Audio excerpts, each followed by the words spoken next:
পড়াশোনা বা? হ্যাঁ, অনার্স ফার্স্ট ইয়ারে পড়ছি। পড়াশোনা করছেন, ওকে। আমরা আবার ছোটবেলা থেকে শুরু করি। আচ্ছা, আমার বাবা একটা প্রাইভেট কোম্পানিতে জব করতো। কোম্পানিটা ছিল একটা ছাতার মিল। তো ওই ছাতার মিলটা একসময় বন্ধ হয়ে যায়। তো আমরা ওখানে থেকে যাই। বাবার আসলে ওনাকে দেখাশোনার ব্যাপারে এটা আর কি ওনাকে রেখে দেয়। উনি ম্যানেজার পোস্টে ছিল। যে সময়ের কথা বলছেন ওই সময়টা আপনার বয়স কত ছিল? 6 বছর, 5-6 বছর এরকম আনুমানিক হবে, আমার যতটুকু মনে আছে। তো আমরা 2 বোন ছিলাম, আমার বড় আপু আর আমি, আর আমার একটা ছোট্ট ভাই ছিল। সে মানে খুবই ছোট ছিল, 6 মাস বয়স ছিল তখন। আমরা একটা কোয়ার্টারে থাকতাম। আমার বাবা তখন ওখান থেকে টাকা পেত, বাট ওটা একটা জব ছিল না, জাস্ট শুধু এটা দেখাশোনার ব্যাপারে আমরা ওখানে থাকতাম কোয়ার্টারটাতে। আমার খুব ভালোই ছিল। আমার বাবা ওখানে প্রায় 30টার মতো গরু ছিল, পুকুরে মাছ চাষ করত, তারপর ভেড়া, ছাগল, এরকম অনেক কিছুই ছিল, যেগুলো মিলিয়ে আমরা খুব ভালোই ছিলাম। মানে একদিক থেকে বলতে গেলে খুব সচ্ছল ছিলাম। তো ওনার সেই মেলটার মধ্যে ছিল প্রায় কোটি কোটি টাকার যন্ত্রাংশ ছিল ওইটার ভিতরে। তো সেটা বিক্রির জন্য কথা হয়েছিল। তো আমার নানাকে সেখানে, মানে আমার আম্মুর আপন চাচা, ছোট চাচা, তিনি গাজীপুর চেয়ারম্যান ছিলেন ওই সময়টায়। তো ওনাকে দেখানো হয়, মানে অফিসটার ভিতরে দেখানো হয় যে এখানে কি কি আছে। তো উনি এক প্রকার লোভে পড়ে যে ওখান থেকে এই যন্ত্রাংশগুলো ডাকাতি করা হবে এবং কি দরকার পড়লে আমার বাবাকে যদি মেরে ফেলতে হয় তাও সেটা তারা। কথাগুলো কে বললো? এইগুলো আমার মানে নানা বললো, আমার আম্মুর আপন চাচা যে সে বললো। আমার নানার এরকম একটা প্ল্যান করে। তো তারা অনেকেই, তো দেখা যায় যে আজকে রাতে ডাকাতি হবে। তো সেটা কোনোভাবে আমার আম্মু জেনে ফেলে, যে কোনোভাবে, ওই আমার মনে নেই কিভাবে জেনেছিল, বাট সে কোনোভাবে জেনে ফেলে। তো আমার বাবাকে জানায়। তো আমার বাবা খুবই সৎ লোক ছিলেন। আমি উদাহরণ হিসেবে বলতে পারি যে ইট ছিল, ইট দিয়ে যে আমাদের জায়গা রাখা হয়েছিল সে জায়গায় সে 5 তলা ফাউন্ডেশন করে বাড়ি করতে পারতো, যদি ওনার ওরকম মনোবাসনা থাকতো।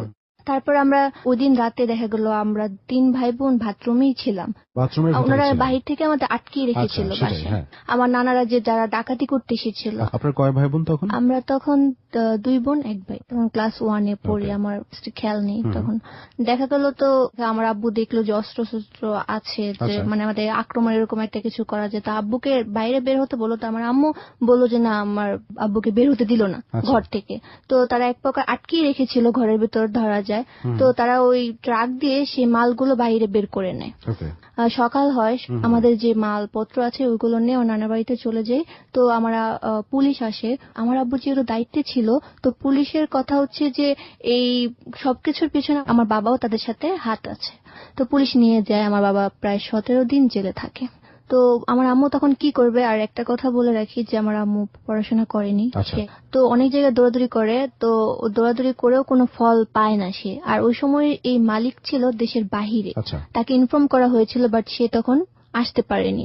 তো উনি 17 দিন পরেই আসে, সবকিছু মানে এগুলো মিটায়। উনি এসে আপনার বাবাকে ছাড়ায়? হ্যাঁ, উনি এসে আমার বাবাকে 17 দিন পর ছাড়ানো হয়। পরে তদন্ত করে দেখা হয় যে না, আমার বাবা সেখানে ছিল না। তারপর আমরা যখন নানি বাড়িতে থাকি, আমাদের যে গরু ছিল, তো ওই গরুগুলো আমার নানাকে দেয়া হয় বিক্রি করার জন্য। সেটা আমার বাবা জেলখানা থেকে বলে দেয় আমার আম্মুকে। তো উনি কি করে, প্রায় 10-12টা গরু বিক্রি করে এনে আমার মাকে 70,000 টাকা দেয়।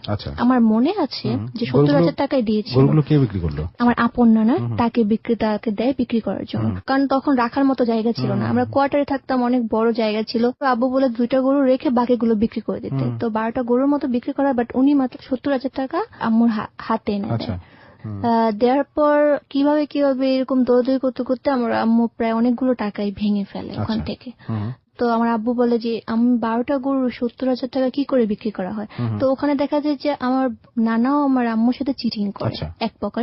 আমরা তখন নানা বাড়িতেই আছি, একটা রুম দেওয়া হয়েছে, আমরা ওখানে ওই মিলে যখন আমরা কোয়ার্টারে থাকতাম, ওই সময় আমার বাবা 8 কাঠা জায়গা রেখেছিল গাজীপুরে, কোনো ঘর বাড়ি ছিল না। তো ওই সময় বাবা জেলখানা থেকে আসে, এর মধ্যে জেলখানা থেকে ছোটানোর জন্য আমার আম্মু অনেক জায়গায় ছোটাছুটি করে, আমার নানাদের কাছে যায়, যেহেতু আমার নানারা চেয়ারম্যান, কিন্তু কোনো হেল্প পায় না।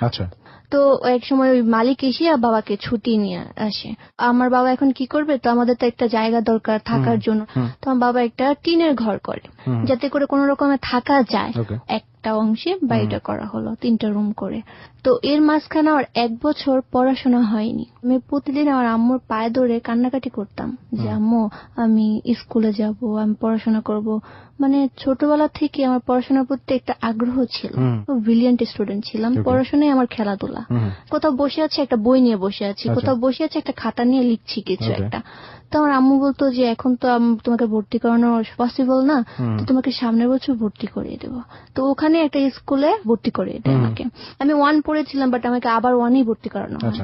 তো অনেক কষ্টে যাচ্ছিল তখনকার দিনগুলো। আমার বাবার কোনো জব নেই, তিনি পুরোপুরি বসা। আমি ফার্স্ট টাইম দেখেছিলাম যে আমার বাবা চাকরির জন্য একজনের হাত ধরে কান্না করছে। তো তখন আমার আম্মু দেখা যাচ্ছে কি আমার আম্মুর মামিদের সাথে সমিতি করতো, ওখান থেকে কিছু টাকা আনতো, আয়না সংসারে আর কি দিত। তো দেখা যেত একটা সময় আমার বাবার একটা জব, একটা গার্মেন্টস এর জব হয়। যদি আমাদের 10 টাকা প্রয়োজন হচ্ছে, সেখানে আমরা 1 টাকা পাচ্ছি আমার বাবার কাছ থেকে। তো ওইটা ফুলফিল করতে গিয়ে দেখা যাচ্ছে আমার আম্মুর ধার দেনা এরকম করতে হচ্ছে। তো মানে খুবই কষ্ট দিন যাচ্ছিল আর কি বলা যায়। তো আমি প্রাইমারি স্কুল খুব ভালোভাবে শেষ হয়, একটু দুষ্টামিও করতাম, দুষ্টামির জন্য টিচাররা বলতো সেরা ছিলাম দুষ্টামির জন্য। হাই স্কুলে ভর্তি হয়। তো হাই স্কুলের জীবনটাও খুব কষ্ট ওভাবেই চলছিল। তো এদিকে বলা যায় যে আমার নানার বাড়ি খুব বিত্তবান।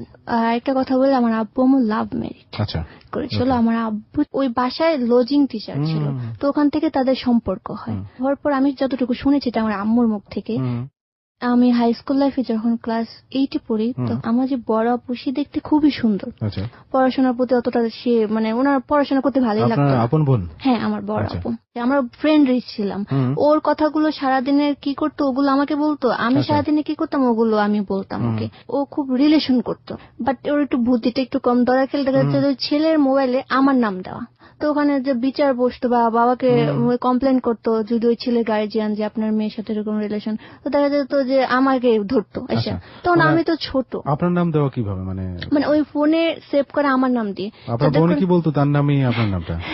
হ্যাঁ, বলে রাখতো, জানতো যে সেটা আমার নামই, বাট তার বলে রাখতো যাতে করে যে কমপ্লেন করলো তখন আমাকে নিয়ে যেত ওনাদের সামনে। তখন আমি বলতাম আমি তো ফোনই চালাতে পারি না, আমি ওনার সাথে কি করে কথা বলবো। দেখা যেত মায়েরও খেত প্রচুর, আমার আম্মু প্রচুর মারতো, বকাবকি করতো আমার আম্মু। তো একটা সময় ও যখন ইন্টার ফার্স্ট ইয়ারে পড়ে, তো একটা ছেলের সাথে আবার রিলেশন হয়। আচ্ছা, আপনি তখন কোন ক্লাসে পড়তেন? আমি তখন ক্লাস 8-এ পড়ি। এরকম একটা রিলেশনে জড়ায়, বাট সবই দুষ্টমি। এই কয়েকদিন একটা রিলেশন থাকলো, তারপর এটা শেষ করে দেয় আরেকটা রিলেশন, এরকম দেখা যাচ্ছে। খুব সুন্দর ছিল, তো ছেলেটা ওর প্রতি একটু ইন্টারেস্ট ছিল। ও প্রায় টোটালি 5 বছর চুরি করে ফোন চালাইছে, সেটা আমি শুধু জানতাম, আর কেউ জানতো না ফ্যামিলি মেম্বার। বড় বোন প্রেম করতে এবং আপনি তাকে সব রকম সাপোর্ট দিতেন? হ্যাঁ, সব রকম সাপোর্ট দিতে। এরকম দেখা গেছে এক সময় যে ও বলতো যে আমার খুব ক্ষুধা পেয়েছে, যার সাথে রিলেশন ছিল, তো সে মিষ্টি কিনে পাঠাতো, ছোট ছোট, খুবই মজার ছিল, সেটা ও খুব লাইক করতো। তো অনেকগুলো করে পাঠাতো, তো এতগুলো তো খাওয়া পসিবল না। আপনি ভাগ নিতেন সেখান থেকে? হ্যাঁ, খাওয়ার পরও থেকে যেত। তো এখন তো আম্মু টের পেয়ে যাবে, কি করবো, এগুলো তো বাসায় রাখা যাবে না। তো একসময় দেখা যেত আমরা ওগুলো ডিলার দিয়ে বাইরে ফেলে দিতাম। তো এরকম করে প্রায় হতো। তো আরেকদিন এরকম হলো, বাট আমি ভুল করে কি করলাম, ওই দিন আম্মু চলে আসার পর তাড়াতাড়ি করে আমাদের যে বইয়ের বাক্সটা ছিল ওটার ভিতরে ঢুকিয়ে ফেলে। হ্যাঁ, মিষ্টিগুলো ঢুকিয়ে ফেলে। তো আমার পরের দিন মনে হয় যে আমি তো এরকম একটা মিষ্টি রেখেছিলাম, বাট ওটিকে এখনো ভালো আছে। তো যাওয়ার পর দেখি না, ভালোই আছে, এখনো নষ্ট হয়নি মিষ্টিগুলো। তো এমনও দেখা যাচ্ছে খুব মজার বিষয় যে 2-3 জন একসাথে ফোন দিচ্ছে, তো ও একজনের সাথে কথা বলতে পারছে না, আমাকে মাঝে মাঝে দিয়ে দিচ্ছে। বিষয়টা আপনি এনজয় করতেন? হ্যাঁ, আমাকে অনেকে আপু আপু ছোট আপু বলে আমাকে সম্বোধন করতো, অনেক মজা করা হতো।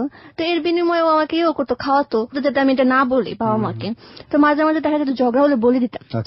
ঝগড়া হলে যখন বলে দিতাম তখন আমাদের মধ্যে খুবই প্রচুর ঝগড়া হতো। এরকম দেখা গেছে প্রায় 6 মাসে আমরা কথা বলিনি। তো আপনি যখন বলে দিতেন তখন আপনার বাবা মা কি ধরনের ব্যবস্থা নিতেন? প্রচুর মার দিত ওকে। যেভাবে কষ্ট হলো দিন কাটছে, হয়তো একবেলা ভালো মতো খেতে পারতাম না, বাট আমাদের আনন্দ আমরা খুঁজে নিতাম। ওই দিনগুলো এখনো মনে পড়ে, 2 বোনের খুনসুটি, বাবা মায়ের বকাঝকা, বাট সব মিলে যখন একসাথে ঘুমোতে যেতাম, আমার আম্মু আমাদের এত পরিমাণ আদর করতো যে আমাদের সেপারেট রুমে দিত না, তিনি আমাদের একসাথে নিয়েই ঘুমাবেন। তো এক সময় যে বলেছিলাম যে একটা ছেলের সাথে সে রিলেশনে জড়ায় ইন্টার ফার্স্ট ইয়ারে উঠে, যখন আম্মু খুব বকাঝকা করে, একদিন ফোন ধরা পড়ে, ও ফোন 5 বছর ইউজ করে, বাট এক সময় ধরা পড়ে যায়। তো আমিও বকাঝকা খাই। তো একসময় কি করে বাসা থেকে চলে যায়, এটা আমিও জানতাম না। ও বাসা থেকে চলে যায়, সেদিন রাতে আর বাসায় ফিরে না। তখন আম্মু তখন বাসায় ছিল না, আম্মুকে ইনফর্ম করা হয়, বাবা ইনফর্ম করে। তো বাবা ইনফর্ম করার পর তো ওকে খুঁজাখুঁজি করা হয় অনেক জায়গায়। যে ফোনটা উনি ইউজ করতো সেটা নাম্বার তো আপনি জানতেন? হ্যাঁ, ফোন অফ। আচ্ছা ফোন অফ, তো সব আমরা কোনোভাবে তার সাথে কন্ট্যাক্ট করতে পারছিলাম না। আচ্ছা। তো আমার খালা বাড়িতে নানা বাড়িতে খোঁজাখুঁজি করতো, ও আবার নানা বাড়িতে বেশি থাকতো, খুব আদরের ছিল। যখন নাকি ও হয়েছিল অনেকদিন আমার নানা বাড়িতেও আমার ছোট খালার কাছে ছিল, আমার আম্মুর অপারেশন হয়েছিল, ওখানেই বেশিরভাগ বড় হয়, আমার নানাই বড় করেছিল। তো সবাই ভাবেছে বোধহয় নানা বাড়িতে রাগ করে চলে গেছে, বাট না, সে ওখানে যায়নি। পরবর্তীতে 3 দিন পর খবর আসে, আমার আম্মুর ফোনে ফোন আসে যে ওই যে ছেলের সাথে গিয়েছে সেই ছেলে বাবা ফোন করে, বলে যে আপনার মেয়ে তো আমার বাসায়, তোকে তুই একটু আসতে হবে। আম্মু পাগলের মতো ছুটে যায়, যেহেতু বড় মেয়ে খুব আদরের, যেমন বকাচকা করতো তেমন খুব আদরও করতো ওকে, কিন্তু আমাকে বেশি সাপোর্ট করতো। একটাই কারণ, তার হচ্ছে আমি পড়াশোনায় খুব ভালো ছিলাম, ও ভালো ছিল না। ও প্রত্যেক বছর দেখা গেছে, হাই স্কুলটা আমার নানার স্কুল ছিল, প্রত্যেক বছর ও ফেল করতো, ওকে উঠিয়ে দেওয়া হতো। 6এও ফেল করছে, 7 উঠাইছে, 7এও ফেল করছে, 8 উঠাইছে, এরকম নিজেদের স্কুল বলে উঠাতে পারতো, মানে প্রত্যেক বছর ফেল করছে। তারপর ওনার বাবা ফোন করার পর আমার আম্মু যায়, দেখে যে ও ওখানে আছে। তো ওনারা একটা কথাবার্তায় আসে, কথাবার্তা হয় যে 3 মাস পর তাদের বিয়ে দেওয়া হবে। তো আমার আপু হঠাৎ করে টোটালি ছেলেটার প্রতি পাগল হয়ে যায়, এক প্রকার বলা যায় পাগলই হয়ে গেছে। মানে পাগল না হলে তো বের হতো না। হ্যাঁ সেটাই, পাগল হয়ে গেছে যে ফ্যামিলি কি মানে সমঝোতায় চলে আসে। হ্যাঁ, যেহেতু ছেলে কিছু করে না, তো তার জন্য আমাদের 3 মাস সময় লাগবে। 3 মাস পর আমরাও একটু গুছাই, আপনারা একটু গুছান, ফ্যামিলি ভাবে তাদের পারিবারিক ভাবে বিয়ে দেওয়া হবে। কি করতে, পড়াশোনা করতে? হ্যাঁ, ছিল সেম ইয়ার, একই কলেজে পড়ে, একই কলেজে তারা উত্তরাতে পড়তো, কলেজ থেকেই তাদের পরিচয়। হ্যাঁ, তো এর ফাঁকে কিন্তু আরো ছেলেদের সাথে রিলেশন আছে, কিন্তু ওর মধ্যে জাস্ট এই ছেলেটার জন্য ও টোটালি পাগল হয়ে যায়। তো এক সময় দেখা যায় যে 3 মাস সময় নেয়, বাসায় নিয়ে আসে ওকে, তো পড়াশোনা করা হচ্ছে। বাট ওদের একটা ছিল, 3 মাস সময় নেওয়া হয়েছে, বাট তোমরা কখনো কন্ট্যাক্ট করতে পারবে না, কোনো ধরনের যোগাযোগ থাকবে না, কোনো ধরনের যোগাযোগ থাকবে না। বাট তারা লুকিয়ে লুকিয়ে কন্ট্যাক্ট করতো, এক কঠিন শাস্তি। তো এক সময় দেখা গেল কি একদিন আমরা একটা অনুষ্ঠানে যাই, বিয়ের অনুষ্ঠানে আমাদের দাওয়াত ছিল। তো অনুষ্ঠানে আমার আপুর ঝগড়া হয়, যেমন সবসময় ঝগড়া হতো। আপনার সাথে? হ্যাঁ, আমার সাথে আপুর ঝগড়া হয়। তো ওই সাজাসাজি নিয়ে আর কি ঝগড়া হয়। তো আমাকে সাজিয়ে দিচ্ছে, সাজটা আমার পছন্দ হয় না, তো এরকম এক কথা দুই কথা ভালো ঝগড়াই হয়। তো আমাদের দাওয়াতে যেতেও লেট হয়ে যায়। তো আমরা সবাই লাস্টে যাই, আসার পর আম্মু আর কি একটু বাহিরে নানি বাড়িতে যায়, কিছু দরকার ছিল তার জন্য। কিন্তু আপু হঠাৎ করে কি করে ওই ভাইয়ের সাথে ঘুরতে যায়। মানে বিয়ে বাড়িতে গেলেন আপনারা, আপনার আপু ওই ছেলেটার সাথে ঘুরতে চলে গেল। হ্যাঁ, বাট আমরা বাসায় আম্মু নেই, আম্মু যাওয়ার সময় বলে গেছে রান্না করার জন্য আমার আপুকে। আমার আপু আবার ছোটবেলা থেকে কাজকর্ম খুবই দক্ষতার, মানে ও 1 ঘন্টার মধ্যে কাজ টাজ করে রুম টুম গুছিয়ে খুব সুন্দর করে ফেলবে, পরিপাটি। বাট পড়াশোনার দিকে নেই। আর আরেকদিকে হচ্ছে আমি কাজ টাজ পছন্দ করি না, আমি পড়াশোনা ছাড়া ভালো লাগে। হ্যাঁ, তো এক সময় ও আসে সন্ধ্যার দিকে, প্রায় আজান দিয়েছে, তখন ও দৌড়া দৌড়া আসতেছে, আমি জানলা দিয়ে দেখছি। তো ঘন্টা 2 আগে যেহেতু ঝগড়া হয়েছে, আমি কথা না বলার কারণে তো আসে, ওই ছেলেটাও আসে বাসায়। আসার পর তো বলতেছে যে কি ব্যাপার, তো আপু আবার বলে এসেছে আজকে বোধহয় এমিলি হয়তো আম্মুকে ইনফর্ম করতে পারে যে আমরা ঘুরতে গিয়েছিলাম, বাট আমাদের তো নিষেধ দেখা করা। তো যেহেতু এই কথা বলে, তো ভাইয়াও সাথে আসে, এসে আমাকে আস্ক করে তুমি নাকি আম্মুর কাছে বিচার দিবা যে আমরা ঘুরতে গেছি। আমাকে দিবই তো, আমার কথা এরকমই ছিল, আপনাদের তো নিষেধ আছে ঘুরতে যাওয়া, বাট আপনারা কেন ঘুরতে গেলেন, আমি 100 বার দিব। তখন আমি তো এটি পড়ি, তো ব্ল্যাকমেইল করছেন আর কি। হ্যাঁ, আমি জেদি ছিলাম খুব। তো ও খুব মানে রাগে টাগে শেষ, ও রান্না বান্না করছে, তো লাফিয়ে চলে রান্না বান্না করে ঘেমে টেমে একদম শেষ। ওই ভাইয়াও রাগ করে চলে গেছে। তো এক সময় দেখা গেল সন্ধ্যার পর আমি পড়তে বসেছি, খাটে পড়তে বসি, আমার টেবিলে কেন জানি পড়তে ইচ্ছা করে না, অনেকের অভ্যাস থাকে এরকম। বাট দেখা গেল কি আমার আপু ওখানে এসে শুয়ে পড়েছে, এন্ড ও টোটালি বইয়ের উপর পা রেখেছে। এরকম একটা ইচ্ছাকৃত, যাতে করে ঝগড়া করা যায়।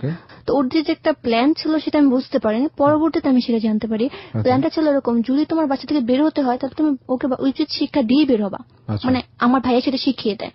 ও পরে আমি বলছি আচ্ছা পুরো তুই কি করছিস, তুই বইয়ের উপর পা রেখেছিস কেন, পাটা সরে রাখ। পরে বল তুই সরে বসতে পারিস না। বললাম এটা কেমন কথা, তুই তো জানিস যে আমি এখানে বসে পড়ি, তো তুই কেন এখানে পা রাখছিস। তো এক কথা দুই কথা তো অনেক ঝগড়া হলো, প্রায় ও খুব ইচ্ছা করে মানে গায়ে পড়ে ঝগড়া, যাকে বলো গায়ে পড়ে ঝগড়াটা করতে যাচ্ছিল।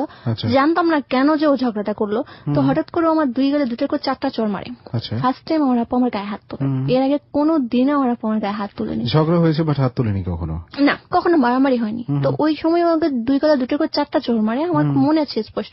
তো আমি গালে হাত দিয়ে বলছি যে আপু তুই আমাকে মারলি, তুই আমাকে মারতে পারলি, ঠিক এভাবেই কথাগুলো বলছিলাম ওই সময়টাতে। তো আপু বলছে তোকে মারছি, তোকে তো মেরে ফেলবো, বলে আমার গলা টিপে ধরে ওই সময়টাতে। তো বাট বাসায় কেউ নেই, রুমেও কেউ নেই, আমার ছোট্ট ভাইটা আছে। তো তো কান্না করছে, আমিও কিছু বলতে পারছি না, ছাড়াতেও পারছি না, বাট ও আমাকে মেরেই ফেলবে। হ্যাঁ, সিরিয়াস পর্যায়ে খুবই। আচ্ছা প্রিয় শ্রোতা, এই মুহূর্তে আমাদের একটা বিরতি নিতে হচ্ছে। তো এমিলি, যেখানে এসে ঠিক গল্পটা আমরা বিরতি নিয়েছিলাম সেই পর্যায়ে ওর বোন ওর গায়ে হাত তোলে এবং একটা পর্যায়ে ওর গলা টিপে ধরে। হ্যাঁ এমিলি, তারপর? তারপর যেহেতু গলা টিপে ধরা, তো আমার রুমে কেউ ছিল না, তো আমিও ছোড়াতে পারছিলাম না। একসময় আমি মানে ছোটানোর জন্য আমি ওকে একটা লাঠি দিই। আচ্ছা। তো আমাকে তখন ছেড়ে দিয়ে আমি তখন জোরে চিৎকার করি, আশেপাশে বাড়ি থেকে মানুষগুলো চলে আসে। তো সে আমাকে টোটালি মেরেই যাচ্ছে। তারপর ঝাড়ু নিল, ঝাড়ু নিয়ে পেটাতে শুরু করলো। তো আমি যেহেতু বড় আপু, আমি ওকে শুধু মুখেই বলছিলাম, বাট আমি গায়ে হাত তুলিনি। আমার যতটুকু মনে হচ্ছে ওই লাঠিটা দেওয়া পর্যন্তই ছিল। ওনারা আটকাচ্ছে, তারপরে ও চিলাচিলি করছে, এরকম করছে, অনেক মানুষজন জড়ো হয়ে যায়। তো এক সময় দেখা যায় যে আমার আম্মুকে ওই ফোন করে বলে যে তোমার মেয়েকে কিছু বলবা, নাহলে আমি গলায় ফাঁস দেব। আম্মু আসে, এসে দেখে যে আমি দরজার কাছে বসে আছি, বসে বসে কান্না করছি, বাট কথা বলতে পারছি না, এত পরিমাণে মেরেছে আমাকে। টোটালি ওই সময়টাতে আমার গায়ে জ্বর এসে যায়। তো আম্মু আসার পর আমাকে বকাঝকা করছে। তো তখন আমার ছোট ভাই, ও আধো আধো কথা বলতে পারে, তখন ও বলছে যে বড় আপু ছোট আপুকে মেরেছে, গলা টিপে ধরেছে। তখন ওকে জিজ্ঞাসা করা হলো কেন মেরেছে, তখন আমি বললাম যে ছেলের সাথে দেখা করতে গেছে, সেটা আমি বলে দিব তোমাকে, এর জন্য আমাকে মেরেছে। তো আম্মু বলে যে আজকে ওই ছেলেটার জন্য আমার মেয়েকে এইভাবে মারলো, আজকে যদি ও চিৎকার না দিলে হয়তো আমি মেরেও ফেলতো আমার এই মেয়েকে। তো এতই যখন পাগল হলো, তাহলে এই মেয়েকে আমি আমার ঘরে রাখবো না। আম্মু ফোন করে ওই ছেলের বাবাকে আসার জন্য। ওই দিন রাতেই তারা আসে। ছেলে বাসায় ঢুকলো না, বাট বাসায় বাইরে থাকলো, কিন্তু ওই ছেলে বাবা ঢুকলো। আমার আম্মু বলছে যে মেয়ে একটা ছেলের জন্য আজকে তার নিজের আপন বোন কিভাবে মারতে পারে, দ্বিতীয় দিন যদি আমি বাসায় না থাকি তো তো খুনও করে ফেলতে পারে। তো আপনি ওকে নিয়ে যান, আমি মেয়েকে আমার বাসায় রাখবো না। কিন্তু ওই সময়টাতে আমার বাবা বাড়িতে নেই। আমার বাবা তখন গ্রামের বাড়িতে কাছে জায়গা বিক্রি করার একটা বিষয়ে আমার আপুকেই জিজ্ঞাসা করে যে তুমি কি যাবা। তখন আমার আপু আমার আম্মুর নাম ধরে বলে এভাবে যে আমি লিপি বেগমের বাসায় থাকবো না। আমার আম্মু খুব কষ্ট পায় যে ওনারা নিয়ে যায়। বাসা খুব বেশি দূরে না, মাত্র 15 মিনিটের রাস্তা। তো দেখা গেল রাতে 2:30টার দিকে আবার আসলো তারা। আমার আপুকে এভাবে বুঝালো যে তুমি থাকো বাসায়, তোমাকে সকালবেলা 5টা মানুষে নিয়ে এসে বিয়ে পড়িয়ে তারপর নিয়ে যাবো। তো আমার আপু রাজি হয়। আর আমার আম্মু ভাবে যে আমার মেয়ে যাবে না। আপনার আম্মু ভাবছে সকালবেলা যখন মানুষজন আসবে আমার আপু না করে দেবে। কিন্তু সকালবেলা দেখা গেল নিজেই ঘরটর গুছাচ্ছে, ফ্রেন্ডের খবর দিয়ে দিয়েছে অলরেডি যে আজকে আমার বিয়ে, তো আয়। তখন আমার আম্মু নানি বাড়িতে যায়। ওই সময় তো আমার আম্মুর কাছে টাকা ছিল না। তখন আমার আম্মুর আর আমার মামিরা আর আমার খালারা আসে। আমার নানা 10,000 টাকা দেয়, গায়ে হলুদের তত্ত্ব নিয়ে আসে আমার আপুর। ওরাও যখন এন্ট্রি নেয় তখন আমার আব্বু এন্ট্রি নেয়, বাসায় আসে। আমাদের জানা ছিল না সেদিন সে বাসায় আসবে। কিন্তু কেন আপনার মা আপনার বাবাকে কেন জানাতে চাচ্ছিল না? কারণ হয়তো আমার বাবা রাজি হবে না। আব্বু আম্মুর এরকম একটা সম্পর্ক চলে গিয়েছিল তারা, যে আমার আব্বু যদি জব করতো, যে টাকাটা সে 10 টাকা থেকে 1 টাকা দিত, তো এই নিয়ে তাদের মধ্যে একটা মনোমালিন্য হতো। আর তাদের মধ্যে একটা ডিস্টেন্স তৈরি হয়ে যায়। আব্বু তখন বলে যে তাদের বাড়ি কোথায়, বলে কুমিল্লা। এই কথা শুনে আব্বুর আরো মাথা নষ্ট, কুমিল্লায় মেয়ে বিয়ে দিবে না। তো আমার আম্মু কথা হচ্ছে তোমার মেয়ে তো চলে যেতে চায়, আজকে যদি তোমাকে মেয়েকে মেরে ফেলতো তখন তুমি কি বলবা। তখন আমার আব্বু টোটালি সবকে জানতে পারে। তো আমার আপুর তখন গায়ে হলুদ হচ্ছিল, ওই মুহূর্তে আমার আপুকে আমার আব্বু চুলে ধরে নিয়ে আসে। আপনার বোনকে আপনার বাবা চুলে ধরে নিয়ে এসে মারে, বাট অনেক মানুষ থাকার কারণে মারতে পারে না। তারা তাকে তখন আমার আব্বু রাগ করে বাসা থেকে বের হয়েছে। তারা বলছিল অনলি 1 লাখ টাকা কাবিন করবে। আপনার বাবা তো অলরেডি চলে গেছে, তার মেয়ের বিয়ে হচ্ছে, সে বাসায় নেই, খাওয়া দাওয়া হচ্ছে, কিন্তু কাবিনে গিয়ে আটকে গেল। কাবিন তারা 10 লাখ টাকা দিবে না, তারা জাস্ট শুধু 1 লাখ টাকা দিবে। আমার মা বলছে না 10 লাখ টাকা কাবিন দিয়েই নিতে হবে। তো ওই মুহূর্তে আমার আপু ও বাসা থেকে উঠে গিয়ে সবার সামনে সে এসে বলে যে বিয়েটা আমি করছি, ওরা যদি আমাকে 1 টাকাও না দেয়, কাবিন 1 টাকাও দেয়, আমি চলে যাবো তাদের সাথেই। তো একটা সময় আমার মা তো খুব ভেঙে পড়ে, বিয়ে এক প্রকার হয়ে যায়। আমার আম্মু বলো না আজ থেকে ওই সবাই মরে গেছে, কেউ নেই। তো আমি তখন এত অসুস্থ, ওই অসুস্থতা উঠে উঠে আমি কান্না করছিলাম। তখন আমার বুকের ভেতরটা কেমন যেন শূন্য শূন্য লাগছিল। যাই হোক, ঝগড়া হোক, আমার আব্বু পরের দিন বাসায় আসে। তো আমার আপু ওই জায়গা থেকে একসময় দেখা যায় আমার শত্রু হয়ে যায়। আমার একসময় আমার আম্মুই যায় ইচ্ছা করে ওনাদের বাড়িতে। আম্মুকে সে খারাপ পড়াশোনা দিত যে তোমার মেয়ে এরকম ছেলেদের সাথে রিলেশন করে, মানে ও যেসব করেছে ওইটা আমাকে জেনে দিচ্ছে। হ্যাঁ, যে দেখা যাচ্ছে ওর কলেজ ফ্রেন্ডরা আমার আম্মুকে ফোন করে খুবই ডিস্টার্ব করতো, ফোন করে বলতো যে এমিলিকে ফোনটা দেওয়ার জন্য। মানে ওনারা এরকম ভাবে বোঝাতো যে আমার সাথে ওনাদের কোনো রিলেশন আছে। আমার আম্মু আমাকে সন্দেহ করতে থাকে। এক পর্যায়ে দেখা যায় আমার আম্মু আমার সাথে খুব খারাপ বিহেভ করছে, আমাকে খেতে দিচ্ছে না ঠিক মতো, খুব মারধর করছে, কথা বলছে না ঠিক মতো। মানে কি বলবো, পড়াশোনাও করতে দিচ্ছে না। কৃষি শিক্ষা পরীক্ষা ছিল ওদিন। আমার আম্মু আমার সামনে থেকে বই নিয়ে সব বাইরে ফেলে দেয়। তো আমাদের বাসায় কাজ করছিল যে রাজমিস্ত্রি, সে বলছিল যে আমাদের ছেলে মেয়ে পড়াশোনা করে না, আর আপনার মেয়ে পড়াশোনা করে, আর সেখানে আপনি বইগুলো নিয়ে ছুঁড়ে ফেলে দিচ্ছেন। এক সময় আমি একটু মানে নীরব হয়ে যাই। এক সময় মানে আমি একা ফিল করি, তখন আমার খুব খারাপ লাগতো যে কেন এরকমটা হচ্ছে, আমি তো ওর কোনো ক্ষতি করিনি। একটা সময় দেখা যায় আমার বিয়ে ঠিক করে ফেলে আমার আম্মু, সেটা আমার বাবা জানতো না। কত বছর বয়স তখন? তখন ক্লাস 8 পড়ি আমি। একটু ফেলে গেছি। কথাটা হচ্ছে যে আমি এরকম অবস্থায় আমি পড়াশোনা না করতে পারে আমি ম্যাথে ফেল করি। জিএসসি পরীক্ষার পি টেস্টে আমি ফেল করি। তো সেখানে আমার টিচাররা সবাই অবাক, এত ব্রিলিয়ান্ট স্টুডেন্ট হঠাৎ করে ফেল করলো। পুরো স্কুলে সারা পড়ে গেছে। আর স্কুলে আমার খুব নামডাক ছিল। নামডাক বলতে আমাকে সবাই নেত্রী বলেছেন। তো যখন আমি ফেল করি স্কুলে একটা সারা পড়ে যায় যে নেত্রী ফেল করেছে। তো এক সময় আমাকে হেড স্যার ডেকে নিয়ে গেল। তখন বললো তোমার গার্জিয়ানকে ডাকতে হবে। মানে আপনি অঙ্কে ফেল করলেন বলে আপনার বাবা আমাকে ডাকতে বললো। আমার আম্মু তো একসময় যদি জানতে পারে তাহলে আমার পড়াশোনাই বন্ধ করে দেবে, যেহেতু যদি তো একসময় গার্জিয়ান যেদিন ডেকে আনার কথা ওই দিন আমাকে বলা হলো তুমি বলবা তোমার বাবা মা নেই। এত সিরিয়াস পর্যায়ে পৌঁছালো কি করে ব্যাপারটা যে আপনাকে বলতে হবে মা বাবা নেই? ওই যে আমার গার্জিয়ান আনতে পারছি না। সবাই গার্জিয়ান নিয়ে এসেছে। এটা কি ইমার্জেন্সি ছিল যে প্রি টেস্টে যারা যারা ফেল করেছে তাদের সবার জন্য গার্জিয়ান? তাদের সবার জন্য গার্জিয়ান দিতে হবে। টেস্টে যাতে যদি আমি ফেল করি তাহলে আমাকে জিএসসি এক্সামটা দেওয়া হবে না। এটা পরে আমাকে বললো। তখন আমি অনেক কান্নাকাটি করছি, অফিস রুমে দাঁড়িয়ে দাঁড়িয়ে কান্না করছি সবার সামনে। সবাই বললো যে ও তো ভালো স্টুডেন্ট, তো ওকে একবার লাস্ট চান্স দেন। তো ওকে পরে আমার বললো নিজের হাতে লিখে দিয়ে যাও যে যদি তুমি টেস্টে ফেল করো তাহলে তুমি জিএসসি এক্সাম দিতে পারবে না, তার জন্য কোনো সুপারিশ করতে পারবে না। আমি রাজি হয়ে যাই। তো তখন ভাবতে থাকি যে আমাকে যে করে হোক ভালো রেজাল্ট করতে হবে টেস্টে। কিন্তু পড়াশোনা এরকম করতে পারছি না আম্মুর জন্য, শুধু কাজ করতে বলে। আমার বাবা তখন আমার সাপোর্ট ছিলেন। আর ও এইসব বাসায় এসে দেখায় ফোনে মেসেজ, বাট এই মেসেজগুলো আমার না, মেসেজগুলো ওরই বানানো, যে আমি এই মেসেজগুলো দেখাচ্ছে আপু দেখাচ্ছে আম্মুকে শোনাচ্ছে। বাট উনি তো অশিক্ষিত, উনি বুঝেও না যে আসলে এগুলো বানানো। ফোন থেকেই সে পড়ে শোনাচ্ছে যে এই এসএমএস গুলো আপনি লেনদেন করেন। হ্যাঁ, আমি লেনদেন করছি আর কি। তো কখন পড়তাম, তো যখন আম্মু ঘুমিয়ে পড়তো তখন আমি পড়তাম। রাতের বেলা না, রাতের বেলা যখন আম্মু ঘুমিয়ে পড়ছে তখন আমি পড়েছি। পরীক্ষা দিয়েছি ম্যাথে, এন্ড রেজাল্ট হয়েছে। রেজাল্ট পেয়ে সবাই খুশি। এন্ড আমি হেডমাস্টারকে এভাবে গিয়ে বলেছিলাম যে আপনি আমাকে কাঁদিয়েছিলেন না, দেখেন আমি 86 পেয়ে দেখালাম আপনাকে। আমি ম্যাথে 86 পেয়েছিলাম। বাট জিএসসি পরীক্ষার আগের দিন আমাকে দেখতে আসে। বিয়ে ঠিক করা হয়? হ্যাঁ, বিয়ে ঠিক করে। আমার মা, আমার মামাতো বোনের দেবরের সাথে। আত্মীয়র মধ্যে বিয়ে ঠিক হলো। আপুই সবকিছু করছে। এইভাবে জানলাম আমার আপুর একটা ফ্রেন্ড ছিল, সে এলাকায় থাকতো, সে এলাকা থেকে চলে যাচ্ছে। সেদিন আমি ওকে বিদায় দিতে গিয়েছিলাম ওনাদের বাসায়। তখন আমাকে হাতে ধরে বললো যে এমএলএ তুমি পড়াশোনা ছেড়ো না। তো আমি জিজ্ঞাসা করলাম কেন? বললো যে তোমার আপু তোমার কোনোদিনও পড়াশোনা করতে দেবে না, তোমার জীবনের সবচেয়ে বিপর্যয় যদি তোমার কোনো শত্রু থাকে তোমার আপু হবে। মানে আপনার আপু এটাই সহ্য করতে পারতো না যে আপনি পড়াশোনাটা করি। তখন আমি আরো স্ট্রিক্ট হলাম যে না, আমাকে আরো ভালো করে পড়াশোনা করতে হবে, যত কিছুই আসুক, যত বিপত্তি আসুক। তো এক সময় বিয়ে ঠিক হয়ে যায়, বিয়ে হয়েই যাবে মামাতো বোনের দেবরের সাথে। কিন্তু আমার কি ছেলেটা ছিল খুবই কালো। আর আমি কালো ছেলে, তখন ছোট ছিলাম। তখন আমার কথা হচ্ছে আমি কালো ছেলে বিয়ে করবো না। আর আমি এত ছোট, আমি কেন এখন বিয়ে করবো? ওনাদের পছন্দ হয়েছিল, বিয়েতে সবকিছু পাকাপাকি করে ফেলেছিল যে পরীক্ষার পর বিয়ে হবে। কিন্তু আমার বাবা জানে না।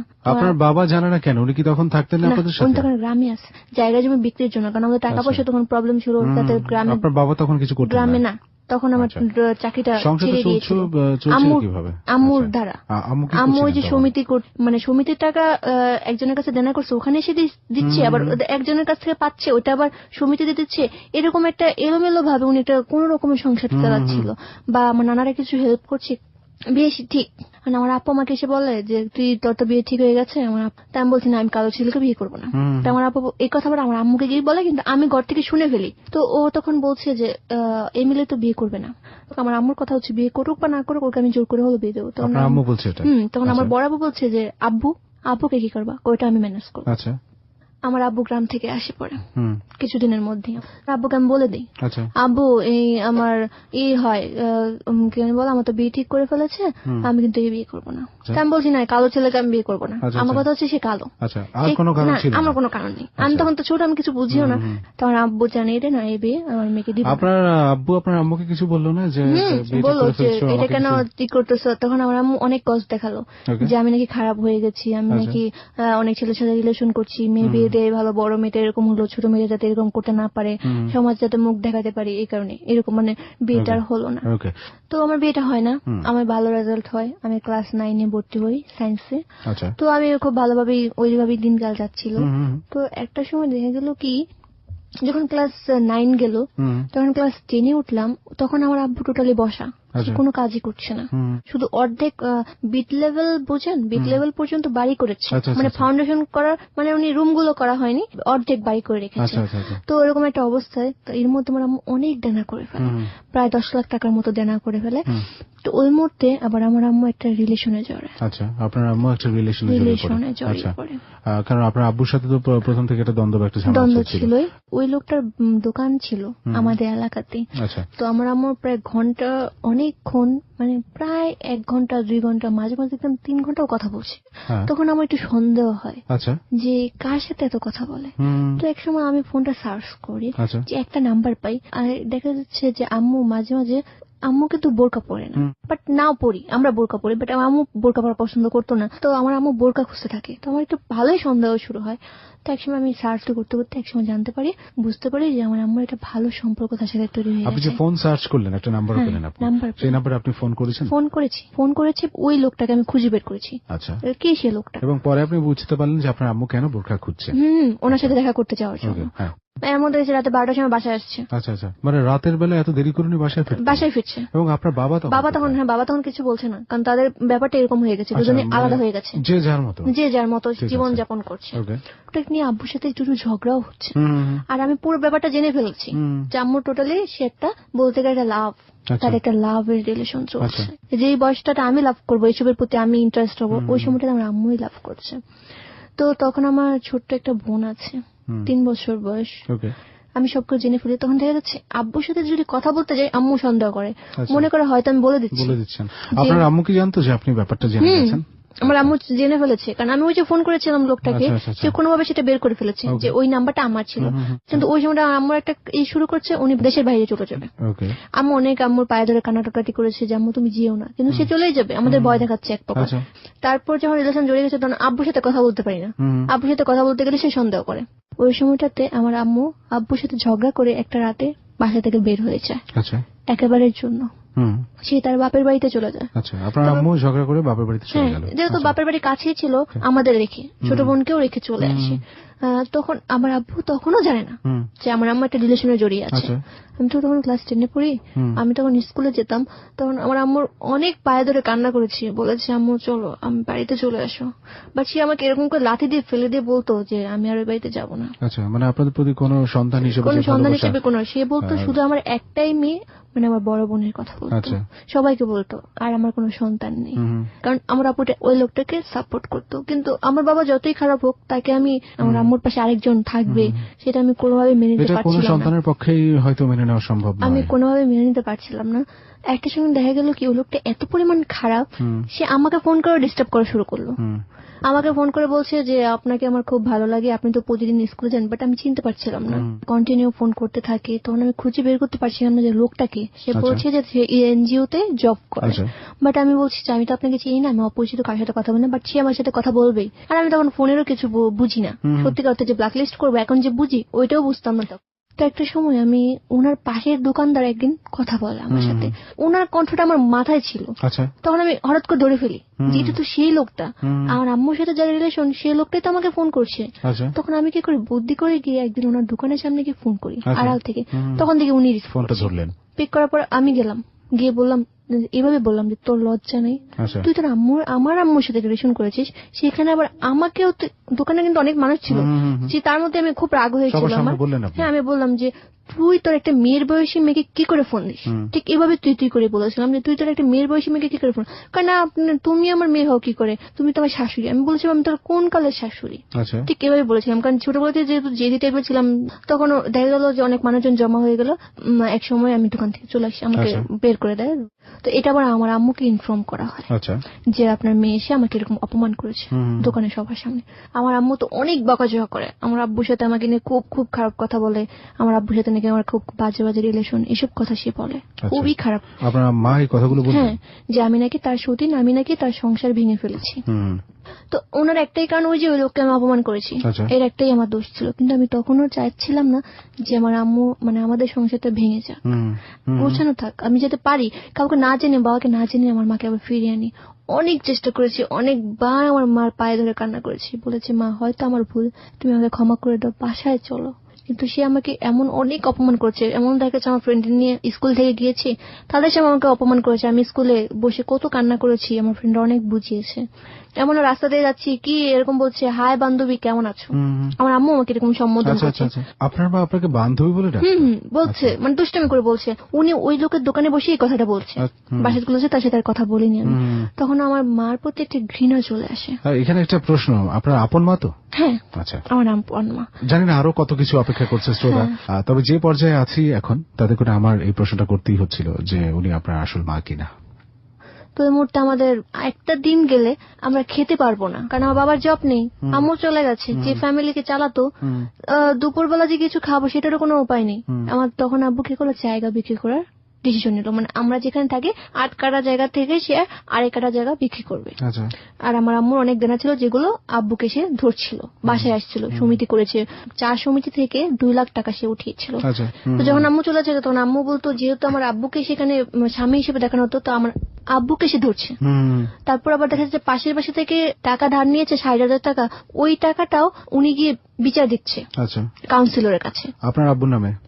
এই টাকাটা আব্বু দিতে হবে।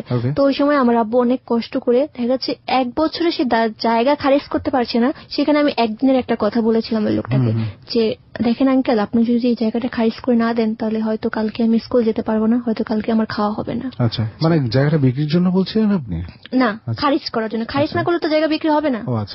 উনি আমার কথা শুনে ঠিক 2 দিনের মধ্যে খারিজ করে ফেলে, জায়গাটা বিক্রি হয় আল্লাহর রহমতে একজন নেয়। তো প্রায় আমার আব্বু 20 লাখ টাকা জায়গা বিক্রি করে। আচ্ছা, 1.5 কাঠা জায়গা 20 লাখ টাকা বিক্রি করে।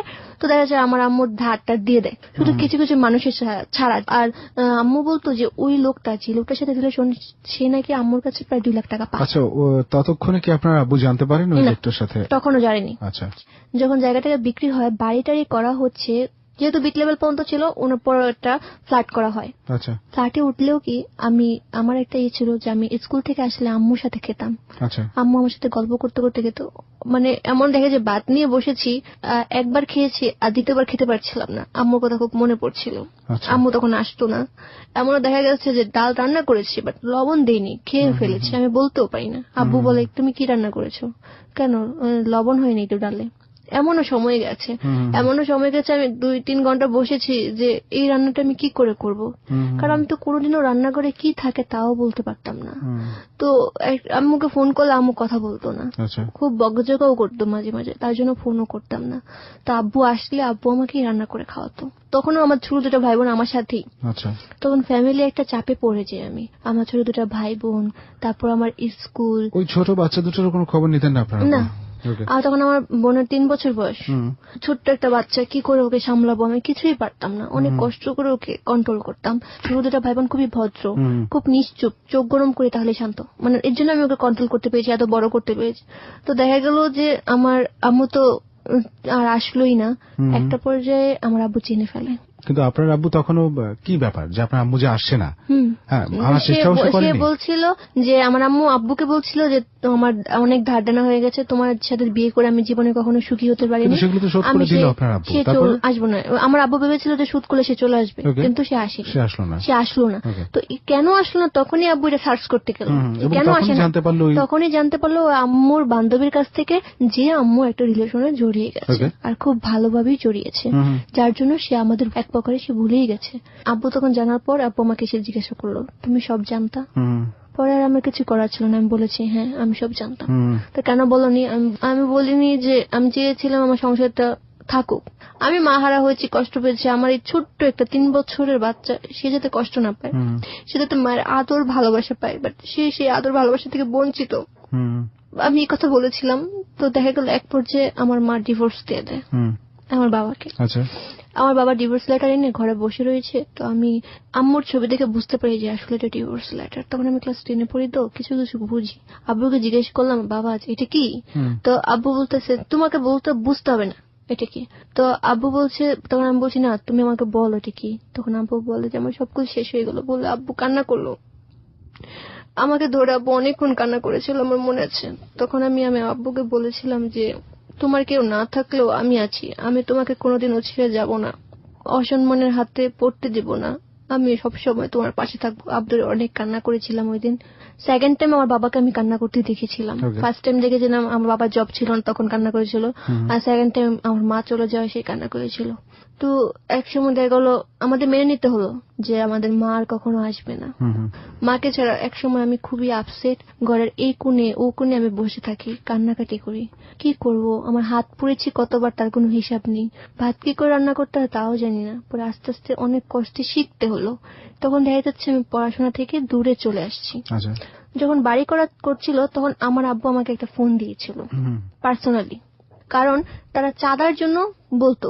তো আমি স্কুলে আমার পারমিশন নেওয়া ছিল, ফোন টিচাররা পারমিশন দিয়েছিল, তো বলেছিল ক্লাসে তুমি ইউজ করবে না, বাইরে গিয়ে ফোনে কথা বলবো, ইম্পর্টেন্ট ফোন হয়। তো আব্বু ফোন করে দেখা যাচ্ছে আমি প্রাইভেট বা স্কুলে আছি, ফোন করলো যে কি হচ্ছে, ওরা টাকা চাচ্ছে। তো আমি সাথে সাথে আমার মামাকে ইনফর্ম করতাম। আমার মামা ছিল কাউন্সিলর। কারা টাকা চাচ্ছে? ওই যে এলাকার প্রভাবশালী লোকেরা চাঁদা চায়, বাড়ি করতে গেলে ইটা বালি আনতে গেলে তারা চাঁদা দিতে হয় তাদের, তো সেটা আমরা দিব না।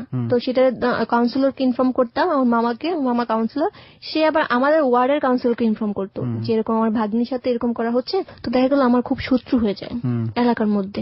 ছেলেরা খুব বেশি ওনারা খুব রাগ যে একটা টাকাও নিতে পারলো না।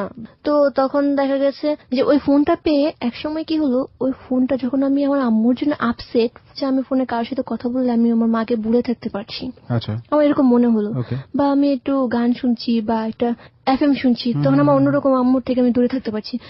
আমার ফোনটা সাইলেন্ট অন্য রুমে, বাট ফোন এসেছে আমার মনে, এটা বলছে যে আমার ফোন এসেছে। আমি দৌড়ে ওই রুমে যাচ্ছি, আসলেও ফোন এসেছে। এরকম ভাবে আমি ফোনের সাথে কানেক্ট হয়ে যাই। অদ্ভুত। এটাকেই হয়তো ভালোবাসা বলে। ও ক্রমশ ওর মা বাবার ভালোবাসা থেকে দূরে সরে যাচ্ছে। মানুষ তার জীবনের সবচেয়ে বেশি যা চায় তা হলো ভালোবাসা। প্রিয় শ্রোতা, দেখুন যে ওর এখন যা বয়স, তাতে হয়তো ও মোবাইল ফোনের মধ্যে সেই ভালোবাসাটা খুঁজছে। ফোন আসলেই ও বুঝতে পারছে। আমরা জানি না এই ফোন কল ওকে কোথায় নিয়ে যাবে। তারপর ফোনটা আমার কেন জানি জীবনের একটা অংশ হয়ে ওঠে। আমি ফোন করে অযথাই নাম্বার বানিয়ে বানিয়ে এখানে ওখানে ফোন করছি, শুধু শুধু টাইমটা পাস করার জন্য। তারপর দেখা যাচ্ছে এটা আপনার একটা খেলা হয়ে ওঠে একরকম, যাতে আম্মুকে ভুলে থাকতে পারি। আমার মনে হচ্ছে আমি এটা করলে আম্মুকে ভুলে থাকতে পারছি, এবং সেটা পারতেন আপনি। হ্যাঁ, সেটা পারছি। এক সময় কি হলো, ওই ফোনটাতে একসময় দেখা গেছে এলাকার কিছু ছেলেরা ফোন নাম্বারটা নিয়ে নেয়, আমাকে ডিস্টার্ব করতে থাকে বা ফোন করে, আমি তাদের সাথে কথা বলতে থাকি, ছড়িয়ে যায়, আমাকে সবাই ফোন করছে, আমি কথা বলছি তাদের সাথে, অ্যাভয়েড করছি সেটা না, বাট সেটা শুধু ফ্রেন্ডলি। আমার মাঝে লাভ জিনিসটা তখন আসেনি। তো একদিন হঠাৎ করে একটা ফোন নাম্বার থেকে ফোন আসে হঠাৎ করে। তো আমি ফোনটা রিসিভ করে জিজ্ঞেস করি, হ্যালো, কে বলছেন, কথা বলেন, কথা বলছে না। তো এক সময় বলে যে বলছি যে আপনি কে, তখন সে বলে যে আমি রিয়াদ। খুব সুন্দর করে, আমার লাইফে ফার্স্ট বোধ আমি এরকম সুন্দর কণ্ঠে শুনেছিলাম যে কেউ বলছে যে আমি রিয়াদ। তো আমি বলছি কেন ফোন করেছেন, বলে আপনার সাথে আমি একটু কথা বলতে চাই। আচ্ছা কি ব্যাপারে? এমনিটি ফ্রেন্ডলি। আচ্ছা বলেন। ওনার সাথে আমার টুকটাক কথা হতো, প্রায় ফোন করতো। তো একদিন আমি বসেছিলাম, বসে বসে গান করতাম। ছোটবেলা থেকে আমি গান করেছি, বাট কখনো গান শিখিনি, বাট গান করতাম। আজকে একটু শুনবো কি আমরা? হ্যাঁ, অবশ্যই। ঠিক আছে। তো এক সময় সে আমাকে বললো, তো কি করছেন? তো আমি বললাম যে আমি গান করছি। আমাকে বললো একটু গান শোনাবেন। সেই গানটা কি এখন শোনাবেন একটু আমাদেরকে? হ্যাঁ, অবশ্যই। তুমি আমি কাছাকাছি আছি বলে এ জীবন হয়েছে মধুময়। যদি তুমি দূরে কবু যাও চলে, শুধু মরণ হবে আর কিছু নয়। তোমায় ছেড়ে বহু দূরে যাব কোথায়, এক জীবনে এত প্রেম পাবো কোথায়। তোমায় ছেড়ে বহু দূরে যাব কোথায়, এক জীবনে এত প্রেম পাবো কোথায়। Thank you. এই গানটা কি গাইছিলেন সেদিন? হ্যাঁ, আমি এই গানটা সেদিন গিয়েছিলাম, তাকে শুনিয়েছিলাম। তো সেই গানটা শুনে বললো এত সুন্দর মিষ্টি কণ্ঠ, আমার গান শুনে মানে শরীর ঠান্ডা হয়ে গেছে। সে এরকম ভাবে একটা কমপ্লিমেন্ট করেছিল, তো সেটা আমার খুব ভালো লেগেছিল। তো ওনার সাথে আমার কথা বলতে কেন জানি ভালো লাগতো। কেন ভালো লাগতো, উনি না খুব কম কথা বলতেন, কথা বলতে পারতেন না। এমন দেখা যায় 10 মিনিট 15 মিনিট আমাদের কথা বলা হচ্ছে, আমি বকবক বকবক করেই যাচ্ছি, বাট ও কথা বলছে না। ও সবসময় আমাকে আপনি করেই বলতো, তা আমিও ওকে আপনি করেই বলতাম। আপনাকে চিনতেন? ছেলেটাকে আপনাকে চিনতো বা আপনি চিনতেন আগে থেকে? ও আমাকে চিনতো, বাট আমি ওকে চিনতাম না। একসময় মাঝপথে আমার ফোনটা নষ্ট হয়েছে। মানে আমি যেটা বলছি সেটা আপনি শুনতে পাচ্ছেন না, বাট আপনি যেটা বলছেন সেটা আমি শুনতে পাচ্ছি। মানে ফোনের স্পিকারটা নষ্ট হয়েছে। তো নষ্ট হয়ে যাওয়ার পর আমি আর ফোনটা ঠিক করতে পারি না। পরে আমি ফোনটা ঠিক করি, তো ওই নাম্বারগুলো হারিয়েছে ফোন। তো আমি আর ওনার সাথে কন্ট্যাক্ট করি না। উনি একদিন হঠাৎ করে আবার ফোন করে, তো ফোন করে বলে, তো একদিন মাঝে মাঝে কি করতো, হঠাৎ করে কথা হচ্ছে, কন্টিনিউ কথা হচ্ছে, ফোনটা নষ্ট হয়ে যাওয়ার পরে আপনি কথা বললে সে শুনতে পেত না? মানে আপনি শুনতে পেতেন, তখন কি করতেন? এসএমএস করতেন? তখন এসএমএস করতাম না, টোটালি বন্ধই ছিল। উনি হ্যালো করছে, তাই যেন যোগাযোগ করতো না। এসএমএস করে দিতেন যে আমার ফোনে ঝামেলা। আমার ওকে এত বেশি ইম্পর্টেন্স দিতাম না। ওকে আমার অত বেশি মানে ইম্পর্টেন্স তখন দেওয়া হতো না। যে ফোন করছে করতে করো, আছে থাকলে থাকবে, না থাকলে নাই, এরকম একটা ব্যাপার। তো একসময় ও কি করে, তো আবার কন্টিনিউ হতে থাকে আমাদের কথা বলতে। তো মাঝে মাঝে ও ফোন মেসেজ করতো, আমাকে একটু ভালোবাসা দিবা, হঠাৎ করে এরকম একটা কথা বলে। তো আমি যখন ওকে ফোন করে বলতাম আচ্ছা এটা কি, তখন বলতো যে আরে ভুলভাল ঘুমের মধ্যে কিভাবে চলে গেছে। ওকে ও এড়িয়ে যেত, অ্যাভয়েড করতো, ঘুমের মধ্যে চলে এসেছে। আর ঘুমের ঘরে কি লিখে ফেলেছি ভুলভাল, সরি। আচ্ছা ঠিক আছে, আমিও মেনে নিতাম। কিন্তু বাট হঠাৎ করে তো একসময় দেখা গেল আমাদের প্রায় অনেক ভালো একটা সম্পর্ক হয়ে গেল, ফ্রেন্ডলি একটা সম্পর্ক হয়ে গেল। আমার সব কথা ওকে আস্তে আস্তে শেয়ার করি, ওর সব কথা, আমার ফ্যামিলি সম্পর্কে ও সবকিছু জানতো, যে আমার আম্মু চলে গিয়েছে, সবকিছু। হ্যাঁ, আমি ওকে শেয়ার করছি, মানে কথা কথা চলে এসেছে প্রসঙ্গক্রমে। মানে সময়টাতে ফোন আমার একদম মানে জীবনের সাথে মিশে গেছে। ফোন আমার চালাতেই হবে, ফোন না চালালে আমি মরে যাবো, এই ছেলেটার জন্য এমন একটা ব্যাপার। হ্যাঁ, ফোন আমাকে চালাতে হবে, কথা বলতেই হবে সাথে। এটা সম্পর্কের কতদিন পরে? এই সম্পর্ক প্রায় 2-3 মাস পরে আপনি পুরোপুরি তার উপর নির্ভরশীল হয়ে গেলাম। কারণ তারপর আমাকে খুব বেশি টেক কেয়ার করতো, আমি খেয়েছি কিনা। তো একদিন ওর ফ্রেন্ড ছিল, ঘুমের মধ্যে কিছু এসএমএস নাম ছিল আকাশ। তো ওই ছেলেটা আমাকে ফোন করে, ওর ফ্রেন্ড আমাকে ফোন করে বলছে যে রিয়াদ তো আপনাকে পছন্দ করে, আমার বন্ধু, তো আপনি ওকে প্রপোজ করেন। তো আমি বললাম আমি কেন প্রপোজ করবো, মেয়েরা কি কখনো প্রপোজ করে নাকি? প্রপোজ করলে ছেলেরা করে, আপনার বন্ধু যদি সাহস থাকে তাহলে প্রপোজ। না আসলে কি সবসময় এই ব্যাপারটা প্রযোজ্য? না, সেটা না, তখন করে ভাবতাম যে আসলে ছেলেরা প্রপোজ করে। তখন আমি ওকে বলি যে আপনার ফ্রেন্ডকে নিয়ে তো সংসার করা যাবে না, বিকজ আপনার ফ্রেন্ড তো কথাই বলতে পারে না, ওনার সাথে কি করে লাভ করবো, এইভাবে আমি বলি, ইনসাল্ট করি এক প্রকার। তো ওইগুলো আবার মনে মনে তো ছিল আপনার অন্য একটা ব্যাপার। হ্যাঁ, তো ওগুলা বলে। তো ওই দিন রাতে দেখা যায় ও রাগ করে আমাকে প্রপোজ করেই বসে, যে এমিলা আমি তোমাকে খুব লাভ করি, মানে অন্যরকম ভাবে এটা প্রপোজ করে। আমি সেটা না করতে পারি না, আমিও অ্যাকসেপ্ট করিনি। তো এক প্রকার আমাদের খুব ভালো একটা রিলেশন হয়, 24 ঘন্টার 20 ঘন্টায় আমরা কথা বলতাম। এমনও দেখা গেছে আমি গোসলখানে বসে বসেও তার সাথে কথা বলেছি, চুরি করে। রাতের বেলা 12টা থেকে শুরু করতাম, সকাল ভোর 5টা পর্যন্ত। আমার ফোনে কখন যদি ব্যালেন্স না থাকতো, আমি বলতাম আমার ফোনে না ব্যালেন্স নেই, তখন আমার ফোনে লোড করে দিত। বাট ও কখনো আমার ফোন রিসিভ করতো না, ও আমার ফোনটা কেটে দিয়ে ফোন করতো। তো ও একদিন ওর ফ্যামিলি মোবাইলটা বাসায় রেখে যায়, তো ওর আম্মু ফোনটা রিসিভ করে। তোর আম্মু ফোন ধরে, মানে একটা মেয়ে কণ্ঠ, মানে আপনি ফোন করলেন এবং ফোনটা রিসিভ হয়, তো একটা মেয়ে কণ্ঠ, মানে আমাদের বয়সে একটা মেয়ের মতো আমার মনে হয়। তো আমি বলি আমি তো রিয়াদের কাছে ফোন করেছি। তো বলে রিয়াদকে, মানে রিয়াদ তোমার কি হয়? তো আমি বলছি রিয়াদ আমার ফ্রেন্ড হয়। আচ্ছা, জানতে চাননি যে আপনি কে? ফোনটা হ্যাঁ, আমি বলছি আপনি কে? আমি তো রিয়াদের আম্মু। সরি আন্টি, আমি তো ভেবেছিলাম কি নাকি। তো বলে না ঠিক আছে। তো বলো রিয়াদ তো বাসেনি, এত সুন্দর করে কথা বলছিল উনি, মানে আমি শুনে খুব অবাক হয়ে গিয়েছিলাম, যে মনে হচ্ছিল একটা মেয়ে কথা বলছে আমার সাথে। তো সে বললো যে রিয়াদ তো বাসেনি আম্মু, তো ও আসুক, আমি ওকে বলি। আপনাকে অ্যাকসেপ্ট করে নিলেন, ফ্রেন্ড ফোন করতেই। আচ্ছা, হ্যাঁ সেটাই। তো ও আসার পর ইনফর্ম করে, তো ইনফর্ম করার পর তোর মাকে বলে যে মেয়েটা কে, ওর মা জিজ্ঞাসা করে। তো বলে যে ধরে নাও কি হচ্ছে একটা, তো এরকম একটা ইঙ্গিত করে। তো বলে একদিন নিয়ে এসো, আমি দেখবো। ওর মাকে বলো, ওরা 2 ভাই ছিল, ওর ছোট একটা ভাই ছিল, ক্লাস 7 এ পড়তো, আর ও তখন ইন্টারে পড়ে।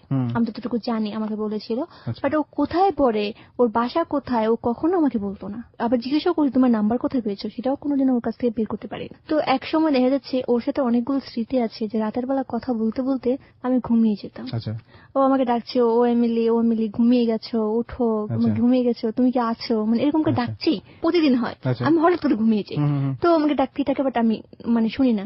তো আমাকে জান বলেই সম্বোধন করতো, বলি কথাটা, তো বলতো জান তুমি কি ঘুমিয়ে গেছো, ও জানো জান গো তুমি ঘুমিয়ে গেছো, ঠিক এইভাবেই সে কথাগুলো বলছে। কিন্তু ওই দিন আমি ঘুমাইনি, তো এই কথাগুলো আমি ওই দিনই শুনতে পারছি, বাট ও কিন্তু রেগুলার কথাগুলো কন্টিনিউ বলে, প্রতিদিন বলে। আমি ঘুমিয়ে যাই, মানে ইচ্ছা করেই সেদিন সেদিন ইচ্ছা করে না, আব্বু একটু উঠার শব্দ পেয়েছিলাম। হ্যাঁ, আমি ইচ্ছা করে কথা বলতেছিলাম না, বাট ওই কথা বলছি, বাট আমি হাসতে হাসতে মরে যাচ্ছিলাম যে এরকম করে কেউ কাউকে ডাকতে পারে। লাস্ট পর্যন্ত সে আমার নাম ধরে ডাকা শুরু করে, ওই এমিলি তুমি কি ঘুমিয়ে গেছো, ওই এমিলি তুমি ঘুমিয়ে গেছো, এরকম করে ডাকতে থাকে। এক সময় আমি প্রতিদিন আমি ঘুমিয়ে যেতাম আগে, তো সকালবেলা উঠে ধরে যেতাম তুমি তো ঘুমিয়ে গেছো। একদিনও প্ল্যান করলো যে আজকে আমাকে ধরবে। তো যখন কথা বলছি আজান দিয়ে দিচ্ছে, তো আমি বলছি আচ্ছা জান আমার না খুব ঘুম পাচ্ছে, আমি কি একটু ঘুমাবো? তো বলতেছে কেন, তুমি তো ঘুমাও না, আমি তো আগে ঘুমিয়ে যাই, তুমি কেন ঘুমাবা? আমি না থাক আমার জান আজকে 100 পেয়েছে পরীক্ষায়। তো এরকম অনেক কথাই বলে। তো খুব মজার দিন কাটছিল। আমি তখন আম্মুকে আমার টোটালি ভুলে গেছি। আমার ফ্যামিলিতে যে এত বড় একটা প্রবলেম আছে আমি সব ভুলে গেছি। ওই আমার জীবন, ওই আমার দুনিয়া, এরকম একটা হয়ে ওঠে।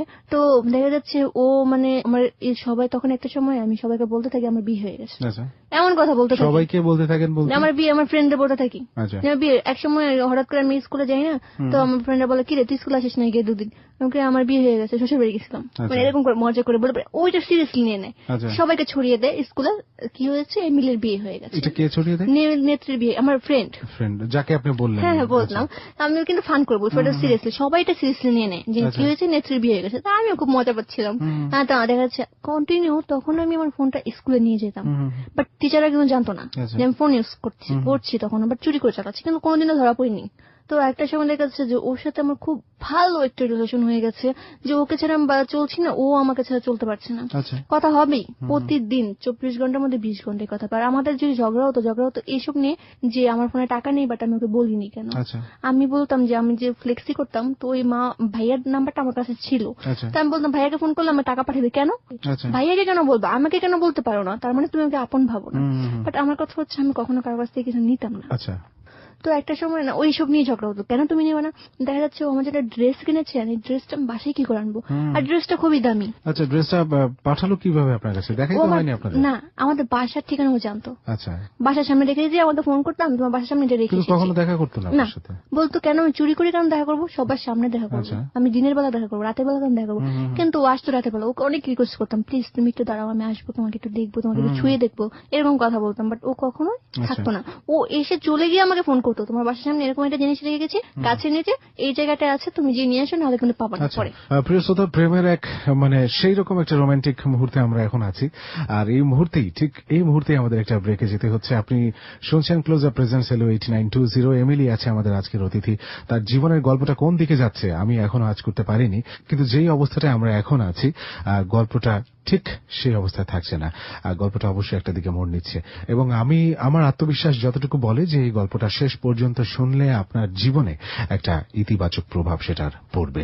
হ্যাঁ, তো ওর সাথে আমার খুব ভালো একটা রিলেশন হয়। এমনও দেখা গেছে যে আমি অসুস্থ, তো আমি তখন মানে এটা সরাসরি বলি পিরিয়ড জিনিসটা আমি বুঝতাম না আসলে, তো ও আমাকে ওটা বুঝিয়েছিল, কারণ তখন তো আমার আম্মু ছিল না, আমি বুঝতেই পারতাম না। বিভিন্ন সময় আমার সবকিছু মানে আদান প্রদান হচ্ছে, কথা হচ্ছে। তো আমার দেখা যাচ্ছে ও প্রায় আমার 6000 টাকার পেট কিনে পাঠিয়েছিল, আমার মনে আছে। সে গাছে নিচে এসে রেখে দিয়ে গেছে, তো আমাকে ফোন করেছে। এখন ওই মোটা বাবা চলে এসেছে, বাইরে কি করে যাব, ও হাসি আমিও হাসি, যেটা যদি বাবার হাতে পড়ে তাহলে কেমন হবে, কি করে বলবো এসব কথা, মেয়ে বাবাকে বলতে পারে না, তাই তার হাজবেন্ডকে বলে তাকে নিয়ে এসেছে। মানে ওর কথাটা ছিল এরকম। তা মিরাকেল কি আমি সকালবেলা যে ওখানে এটা পেয়ে যাই, তখন সকাল 7টা বাজে, বাট ওই সময়টা তো এত সুন্দর করে প্যাক করা একটা জিনিস, ওই জিনিসটা ওখানে রয়ে গেছে, কেউ দেখেনি, বাট এটা স্পষ্ট দেখার মতো রাস্তার পাশে। তো ওইটা আমি যে নিয়ে আসি, বাট আমি ওকে ফোন করে ইনফর্ম করি যে আমি এটা পেয়েছি। মজা পাই ব্যাপারটা নিয়ে যে বাবার হাতে পড়লে কি জানি হয়ে যেত। কিন্তু এক সময় আমি বাবার কাছে ধরা পড়ে যাই, ওর সাথে রিলেশনটা। কোচিং আগে বাইরে একটা কথা বলছিলাম, এটা আব্বু বাইরে থেকে শুনতে পায়, পিছন থেকে কথা বলছিলেন, সেটা শুনে পায় কনভারসেশনটা। তো আমি তো ওকে জানি। আচ্ছা, এই সময় আপনাদের সংসারটা চলছে কিভাবে? আপনার বাবা যে আপনাদের 2.5 কাঠা জমি বিক্রি করলো, সেই টাকা দিয়ে আপনারা চলছেন? সেটা খুব ভালোভাবে চলছে, এখন আমাদের কোনো অভাব নেই। তো দেখা যাচ্ছে আমার বাবা কথাগুলো শুনতে পারলো, আর যেহেতু আমাদের কনভারসেশন একটা লাভ বার্ডস যখন কথা বলে তাদের কনভারসেশনটা খুবই অন্যরকম হয়। তখন আমার আব্বু কি করলো, ফোনটা কেড়ে নিল আমার কাছ থেকে, কেড়ে নিয়ে আমাকে অনেক মাইর দিল। আমার বাবা ওই গায়ে ফার্স্ট টাইম আমার গায়ে হাত তুললো। কি করলো, আগের দিনে প্রদীপ ছিল, যে প্রদীপ রাখার জন্য কাঠের একটা থাকে স্ট্যান্ডে, যে মোমবাতি রাখে, তো ওগুলা দিয়ে আমাকে একটা বাড়ি মারে, প্রচন্ড আঘাত পাই। তাই আমি প্রচুর কান্নাকাটি করে ফোনটা নিয়ে যাই। তো আমি একটা চিঠি লিখি বাবাকে, যে বাবা আমি ভুল করেছি, তুমি আমাকে বুঝাতে পারতে, কিন্তু তুমি আমাকে আমার গায়ে প্রথমবার হাত তুললে কেন? তো আমি আর এই বাসায় থাকবো না, আমি চলে যাচ্ছি। এই চিঠিটা লিখে আমি চলে যাই, আমার আপুর বাসায় যাই। তো 3 দিন থাকার পর আমার আপুর সাথে তো এমনি আমার গন্ডগোল, তো আমার আপু তো আর রাখতে পারে না। আপনার বোনের সাথে কি এর মধ্যে আপনাদের যোগাযোগ ছিল? মানে যোগাযোগ হচ্ছে, ওরকম ভাবে না, ওরকম মিল নেই আগের মতো। ওখানে গিয়ে আমি ওকে ফোন করি আপুর নাম্বার দিয়ে, যে আমি তো বাসা থেকে চলে এসেছি। আমি বলছি না, আমি আর বাসা যাবো না, তুমি কি আমাকে নিবা না, তুমি কি আমাকে লাভ করো না? তখন ও বলে হ্যাঁ লাভ করি, বাট ওর বন্ধু এইভাবে বোঝাচ্ছিল যে আপনিও ছোট ও ছোট, এই সময় আপনাদের বিয়েটা আমি মনে করি না যে ঠিক হবে। আচ্ছা, মানে বিয়েটাকে আপনি করতে চাচ্ছিলেন? হ্যাঁ, আমি যেতে চাচ্ছিলাম যে ওর কথা চলে যেতে চাচ্ছিলাম ওই সময়টাতে। কেন আপনি তখন এই ডিসিশন বলেন, আমার তো যাওয়ার জায়গা নেই, আপুর বাসায় কদিন থাকবো? বাবা মারলো, আমি চলে এসেছি বাসা থেকে। হ্যাঁ, তো বাবা এর মধ্যে দেখা গেল আমার ফ্রেন্ডে ফোন করে, বাবা ভেবেছে যে আমি ওই ছেলের সাথেই চলে গেছি। আচ্ছা, যে কারণে আপনার বোনকে নক করিনি, কিন্তু আমার বোন পরে নক করে যে ও আমার বাসায় আছে। কিন্তু এর মধ্যে রিয়াদ আব্বুকে ফোন করে, ফোন করে অনেক কিছু বলে যে আঙ্কেল আমরা ভুল করেছি, আমাদের ক্ষমা করে দেন, আর কখনো হবে না, ওকে বাসায় নিয়ে আসেন। প্রথম কি রিয়াদ আপনার বাবার সাথে কথা বলে, অনেক কিছু ক্ষমা টমা চায়, কিন্তু মেনে নেয় না। তো একসময় রিয়াদ তো রাজি ছিল যে আমাকে নিয়ে যাবে, বাট ওর বন্ধু ওকে বিভিন্নভাবে বোঝাচ্ছিল যে না তুই ওকে নিয়ে আসিস না। এটা এই বন্ধুটার সাথে আপনার কখনো কথা হয়েছে? হ্যাঁ, কথা হয়েছে, বাট দেখা হয়নি। তো একসময় দেখা গেল কি 3 দিন পর আমার দুলাভাই আমাকে নিয়ে বাসায় দিয়ে আসে। তো আমার আব্বু কিছু বলে না, দিয়ে এসে আমি আমার মতো থাকতে থাকি। তো ওর সাথে কথা না বলতাম থাকতে পারবো না। আপনার ফোনটা তো আপনার বাবা নিয়ে গেছে, ফোন নেই। তখন কি করলাম, প্রাইভেট না পরে ওই টাকা দিয়ে একটা ফোন কিনলাম। যেদিন ফোন কিনে এনেছি ওই দিনই ধরা গেছি। রাতে 2টা বাজে উঠে বালিশে নিচে ফোন করছি, ফোন নেই, সারা উলটপাট করছি, ফোন নেই। আব্বু আমাকে বলছে না তুমি ফোন কোথায় পেয়েছো, আমিও আব্বুকে জিজ্ঞাসা করতে পারছি না আমার ফোনটা কোথায়। বাট এরকম করে 5টা ফোন নিয়েছে উনি। 5টা ফোন আপনি কিনেছেন, 5টাই উনি নিয়ে গেছেন। লাস্ট ফোন রিয়াদ বলল তুমি আর ফোন কিনবা না। তারপর আমাকে একটা স্মার্টফোন গিফট করে। ফোনটা নিয়ে আমি হাতটা আমার কাঁপছিল যে আমি এই ফোন কি করে চালাবো, এতদিন ছোট ফোন বাটনওয়ালা চালায় ধরা খেয়েছি, আর হচ্ছে ওর দেওয়া জিনিস যদি বাবার হাতে পড়ে তাহলে তো আমি শেষ। তো দেখা যাচ্ছে ওর সাথে আমি কথা বলতে আব্বু বুঝতে পারে যে আমার কাছে আরেকটা ফোন আছে, কিন্তু ওইটা নেয় না। ওটা তখন আমি একসময় প্রকাশ্যে চালাতে থাকি। তো একসময় দেখা যায় যে আমাদের ডেট ফিক্স, আমি আরো দেখা করবো। এর মধ্যে আমাকে কিছু গিফট দেয়, গিফট একটা ও আমাকে কল্পনায় যেভাবে এঁকেছিল ওইগুলো গিফট করে, মানে কল্পনায় এঁকে আপনার ছবি আমাকে পাঠায়। ছবিগুলোর সাথে কি মানে আমার কিছু কিছু মিল ছিল। তো ওই ছবিতে যে একটা ড্রেস ফলা ছিল ওই ড্রেসটা ও বানিয়েছিল। এবার দুর্ভাগ্যক্রমে আমি ওই ড্রেসটা নিতে পারিনি, কারণ বাসায় কি বলবো। তো ও বলছে তোমাকে নিতে হলে ইমিডিয়েটলি নিতে হবে, কারণ আমি বাসায় রাখতে পারছি না। তোর ড্রেসটা পর লাস্ট কি করে ও পুড়িয়ে ফেলে। ওই ছবিগুলো আমাকে পাঠায়, ড্রেসগুলো পুড়িয়ে ছাদের উপর পোড়ায়। ইমুতে কল করতো, বাট কখনো ওকে আমি দেখতাম না। রুমে বিভিন্ন মানে কিনে রেখেছে আমার জন্য কিছু কসমেটিক্স বা কিছু সুন্দর করে ঘর সাজিয়েছি, ওই জিনিসগুলো দেখাতো। নিজে ক্যামেরার সামনে কখনো আসতো না, মানে ও ছবি পাঠাতো, মানে ওর প্রোফাইল পিক দিত, ওখান থেকে আমি ছবিটা কালেক্ট করে রাখতাম। ওর সামনে আসতে অসুবিধাটা কোথায় ছিল? ও কখনো আসতো না, বলতো যখন দেখা হবে সরাসরি দেখা হবে। তখন ডেট ফিক্সড হয়, এসএসসি পরীক্ষার পর তার সাথে দেখা করবো। এর মধ্যে দেখা গেল আমার আরেকটা ফ্রেন্ড আছে, ওই ফ্রেন্ডের নাম হচ্ছে রিমি। দেখা গেল যখন আমি পরীক্ষা একটা ছেলে আমাকে পছন্দ করতো, কিন্তু ওই ছেলেটাকে আমি পছন্দ করতাম, কারণ আমার মনে পড়ে একজনই শুধু রিয়াদ। কিন্তু ওই ছেলের কথা হচ্ছে জোর করে হলেও আমার তাকে ভালোবাসতে হবে। আর আমার ওই রিমি ফ্রেন্ডকে ও বোন বানিয়েছে। তো ওই ছেলেটা আমার নাম্বার কালেক্ট করে আমার ফ্রেন্ডের কাছ থেকে নিয়ে, তারপরে একসময় দেখা গেল যে আমি এসএসসি পরীক্ষা দিয়ে হল থেকে বের হচ্ছি, ওই ছেলেটা অনেকবার আমার সাথে দেখা করেছে। আমি স্কুলে যেতাম, সে আমার পেছন পেছনে স্কুল যেত, আমি ডক্টরের কাছে যাচ্ছি, সে আমার পেছনে পেছনে ডক্টরের কাছে যাচ্ছে। একসময় আমি ডক্টরের ইনফর্ম ছিল, মানে আমি ওই দিন যাবো, ওই দিন ঝড়ের মধ্যেও সে উপস্থিত। আমি বাবাকে ইনফর্ম করছি যে ছেলেটা আমার ডিস্টার্ব করে, প্রচুর মার্কস চলে লাগে, বাট তবুও সে আমার জন্য এত পাগল, সে আমার পিছু পিছু করে। বাট আমার তার প্রতি কোনো প্রকার ইন্টারেস্ট ছিল না। একসময় দেখা গেল ও কি করলো, ওই ভ্যালেন্টাইনের দিন ওই ছেলেটা আমার জন্য একটা ফুলের তোড়া নিয়ে আসে, আমি সবার সামনে একটা ডিলা দিয়ে ফেলে দিই রাস্তায়। তো ওইটা ওর কাছে একটা অপমান মনে হয়। তো সে কি করে, আমার ছবি কালেক্ট করে আমার ফ্রেন্ডের কাছ থেকে ও ফেসবুকে ছেড়ে দেয়। ছেড়ে দেয় ওর ছেলের সাথে আমার একটা রিলেশন আছে এরকম কিছু লেখে, এবং কি আমি টাকার জন্য রিয়াদের কাছে চলে গেছি। তার সাথে আপনার একটা রিলেশনশিপ ছিল এবং আপনি টাকার কারণে তাকে ছেড়ে আরেকজনের কাছে চলে গিয়েছি। হ্যাঁ, এরকম। তো ওইটা রিয়াদের চোখে পড়ে। তখন হাজারো ফোন আসতে থাকে একটু পর পর, মানে ওনারা আমাকে খারাপ প্রপোজ করতে থাকে, যে ফোনগুলো কারা করছে? অপরিচিত লোক ফোন করছে, আপনি কয়েক ঘন্টার জন্য ই করেন, মানে এইসব খারাপ খারাপ কথা বলছে আমাকে। আপনার নাম্বারটা এই ছেলেটাই ছড়িয়ে দিয়েছে ফেসবুকে। তো জিজ্ঞাসা করতাম যে কোথায় আপনার নাম্বার পেয়েছেন, ফেসবুকে পেয়েছি। পরে একটা সময় আমি রিয়াদকে কান্না করলাম যে রিয়াদ আমার তো এরকম এরকম হচ্ছে, তো আমি ফোন নাম্বারটা চেঞ্জ করে ফেলবো। তো ফোন নাম্বার চেঞ্জ করে ফেলি, কিন্তু রিয়াদের মনে একটা সন্দেহ ঢুকে যায় যে আমি ওই ছেলের সাথে রিলেশনে ইনভলভ আছি। যদি ইনভলভ না থাকতাম তাহলে আমার ছবি সেই ছেলে কি করে পায়।